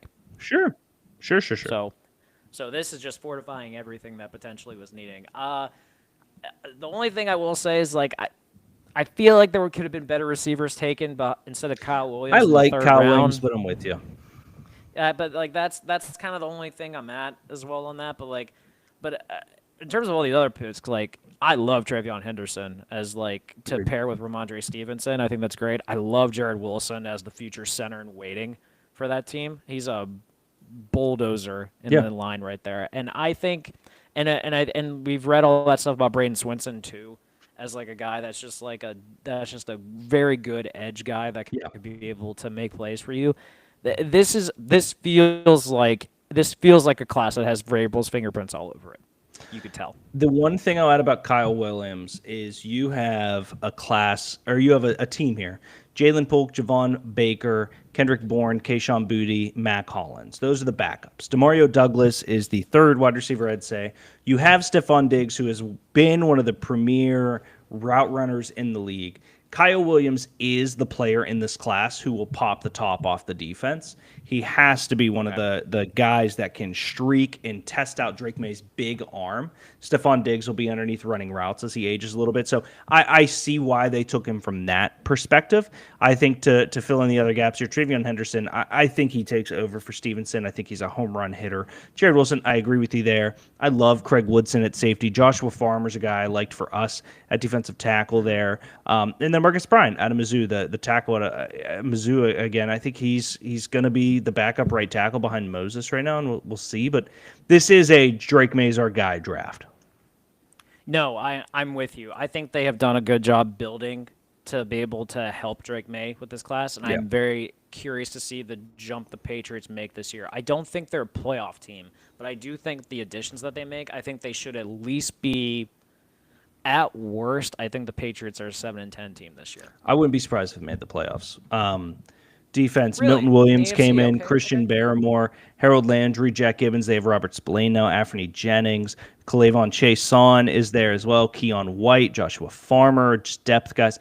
Kyle Duggar at safety with Jabril Peppers, Christian Gonzalez, who we like with Carlton Davis. It just, they have all the guys for somebody like Vrabel to win. Okay, I'm with you. I think I'm curious if their defense, they have like a lot of pieces that we like, and Christian Gonzalez was hurt Agreed. a bit last year, so like we didn't get to see the full capability of him. So like him having a healthy year is going to be big to come up and play. I think there's going to be a little bit of an adjustment with a new coach, but I'm with you. I think the pieces are there to at least Yeah. make things interesting. But I think the AFC is just very. I think the AFC is so top heavy that I find it hard to believe that the Patriots are going to sneak in that last spot, especially the Swinson in West. the I think the fifth West. was an absolute steal. Guy was projected top, middle, second round. What's up, Austin?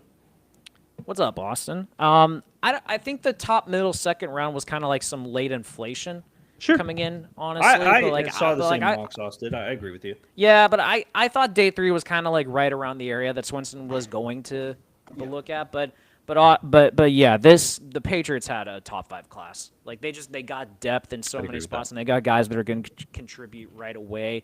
I just still think that they could have gotten someone better than Kyle Williams, but that's just my opinion. Fair. I think he fits, but I don't disagree. Last class for tonight, and then we're shutting it down. The Saints, Kelvin Banks Jr., Tyler Shuck, Vernon Brogdon, Jonas Sanker, Danny Stutzman, Quincy Riley, Devin Neal, Malik Mataveo, and Fadil Diggs. Very good class, from my opinion. I think Banks is great. Shuck as the quarterback is interesting, so we can break that down. Danny Stutzman, and then my boy I loved, Quincy Riley there in the 4th. Shout out MTSU. And then Devin Neal, the replacement for Alvin Kamara down the road. Yeah, I thought this was an okay class. Mm-hmm. I think Kelvin Banks is. I mean, like I'm assuming he's starting left tackle. So like Fuaga He is will the move to right because like they tackle backup on their line right now. So they have Fuaga at the left. They have Trevor Penning as the right tackle. Penning, okay, yeah. I forgot about They have him. Dylan Radin, Cesar Ruiz, Eric McCoy. They have a good line. Penning leaves a lot to be desired. Kelvin Banks, and my guess, will take over right tackle for Penning. Okay, so like that's a solid line to work with. Agreed. Especially for whoever's quarterback there. Is Shuck starting right away for this team? Derek Carr's shoulder injury makes me believe it'll be a Shuck, Spencer Rattler, Jake Hayner battle in camp. I could see them going Rattler for just knowing the team, but in my opinion, they're going to start Shuck. Yeah, I would say Shuck could probably be the starting quarterback by like second half of the season, maybe mid-October. I mean, he could if start things the are first going game ugly. right now, yeah. Yeah, so Derek Carr I don't think Derek Carr's playing to start the year.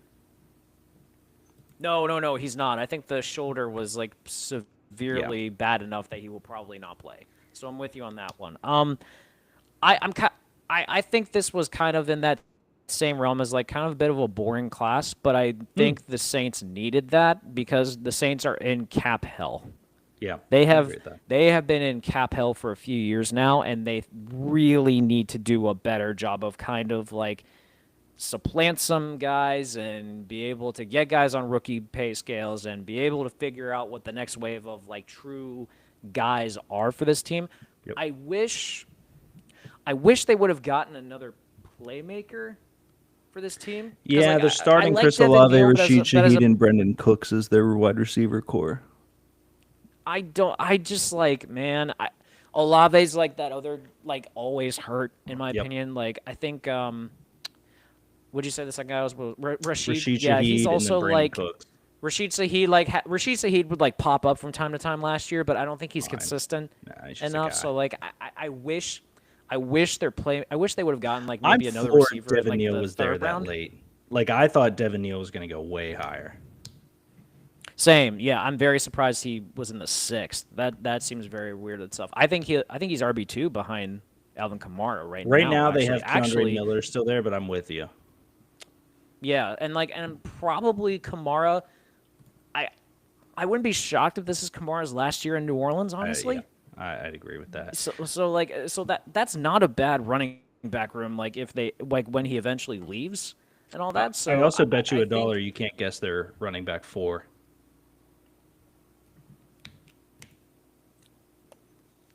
Ugh, Clyde Edwards. I have no idea. No, who's our RB4? Get the fuck out. He's our RB4. Yup. Wow. Okay. So, I had no idea he was still in the league. Honestly, I thought he would have been in the UFL. I thought he was at a Subway. Man. Okay. Not a terrible class, but like, Yeah. but just like, a I class. just think that like, I think there's it needs it's like the same thing with the Vikings. Like, it just has there's a lot to be desired in that one. Agreed. Next week we'll break down the rest of the NFL class there, which will be the last edition of it. The the Giants through the Commanders is only half of what we normally do. Greg, another wonderful edition of Two Beers Deep. We'll have to talk Josh off a ledge before the Steelers season starts. We got plenty of time. Hopefully. Yeah. And yeah, thank you, Sid. Thank you, Nick Faust. Fuck you. Thank you, Chad. Thank you, Austin. Thank you, everyone that commented, Kat, and watching and everything. And we appreciate the shit out of you guys. And we'll see you guys next week. Greg, anything to say to your adoring fans? Shout out to my adoring fans and watch some playoff hockey and basketball going on right now because it's pretty fun. But yeah. It is. Celtics All right. are choking. Celtics are choking. Dude, they're gone. Paul Pierce, piece of shit. All right, we'll see you guys next week. Bye, guys.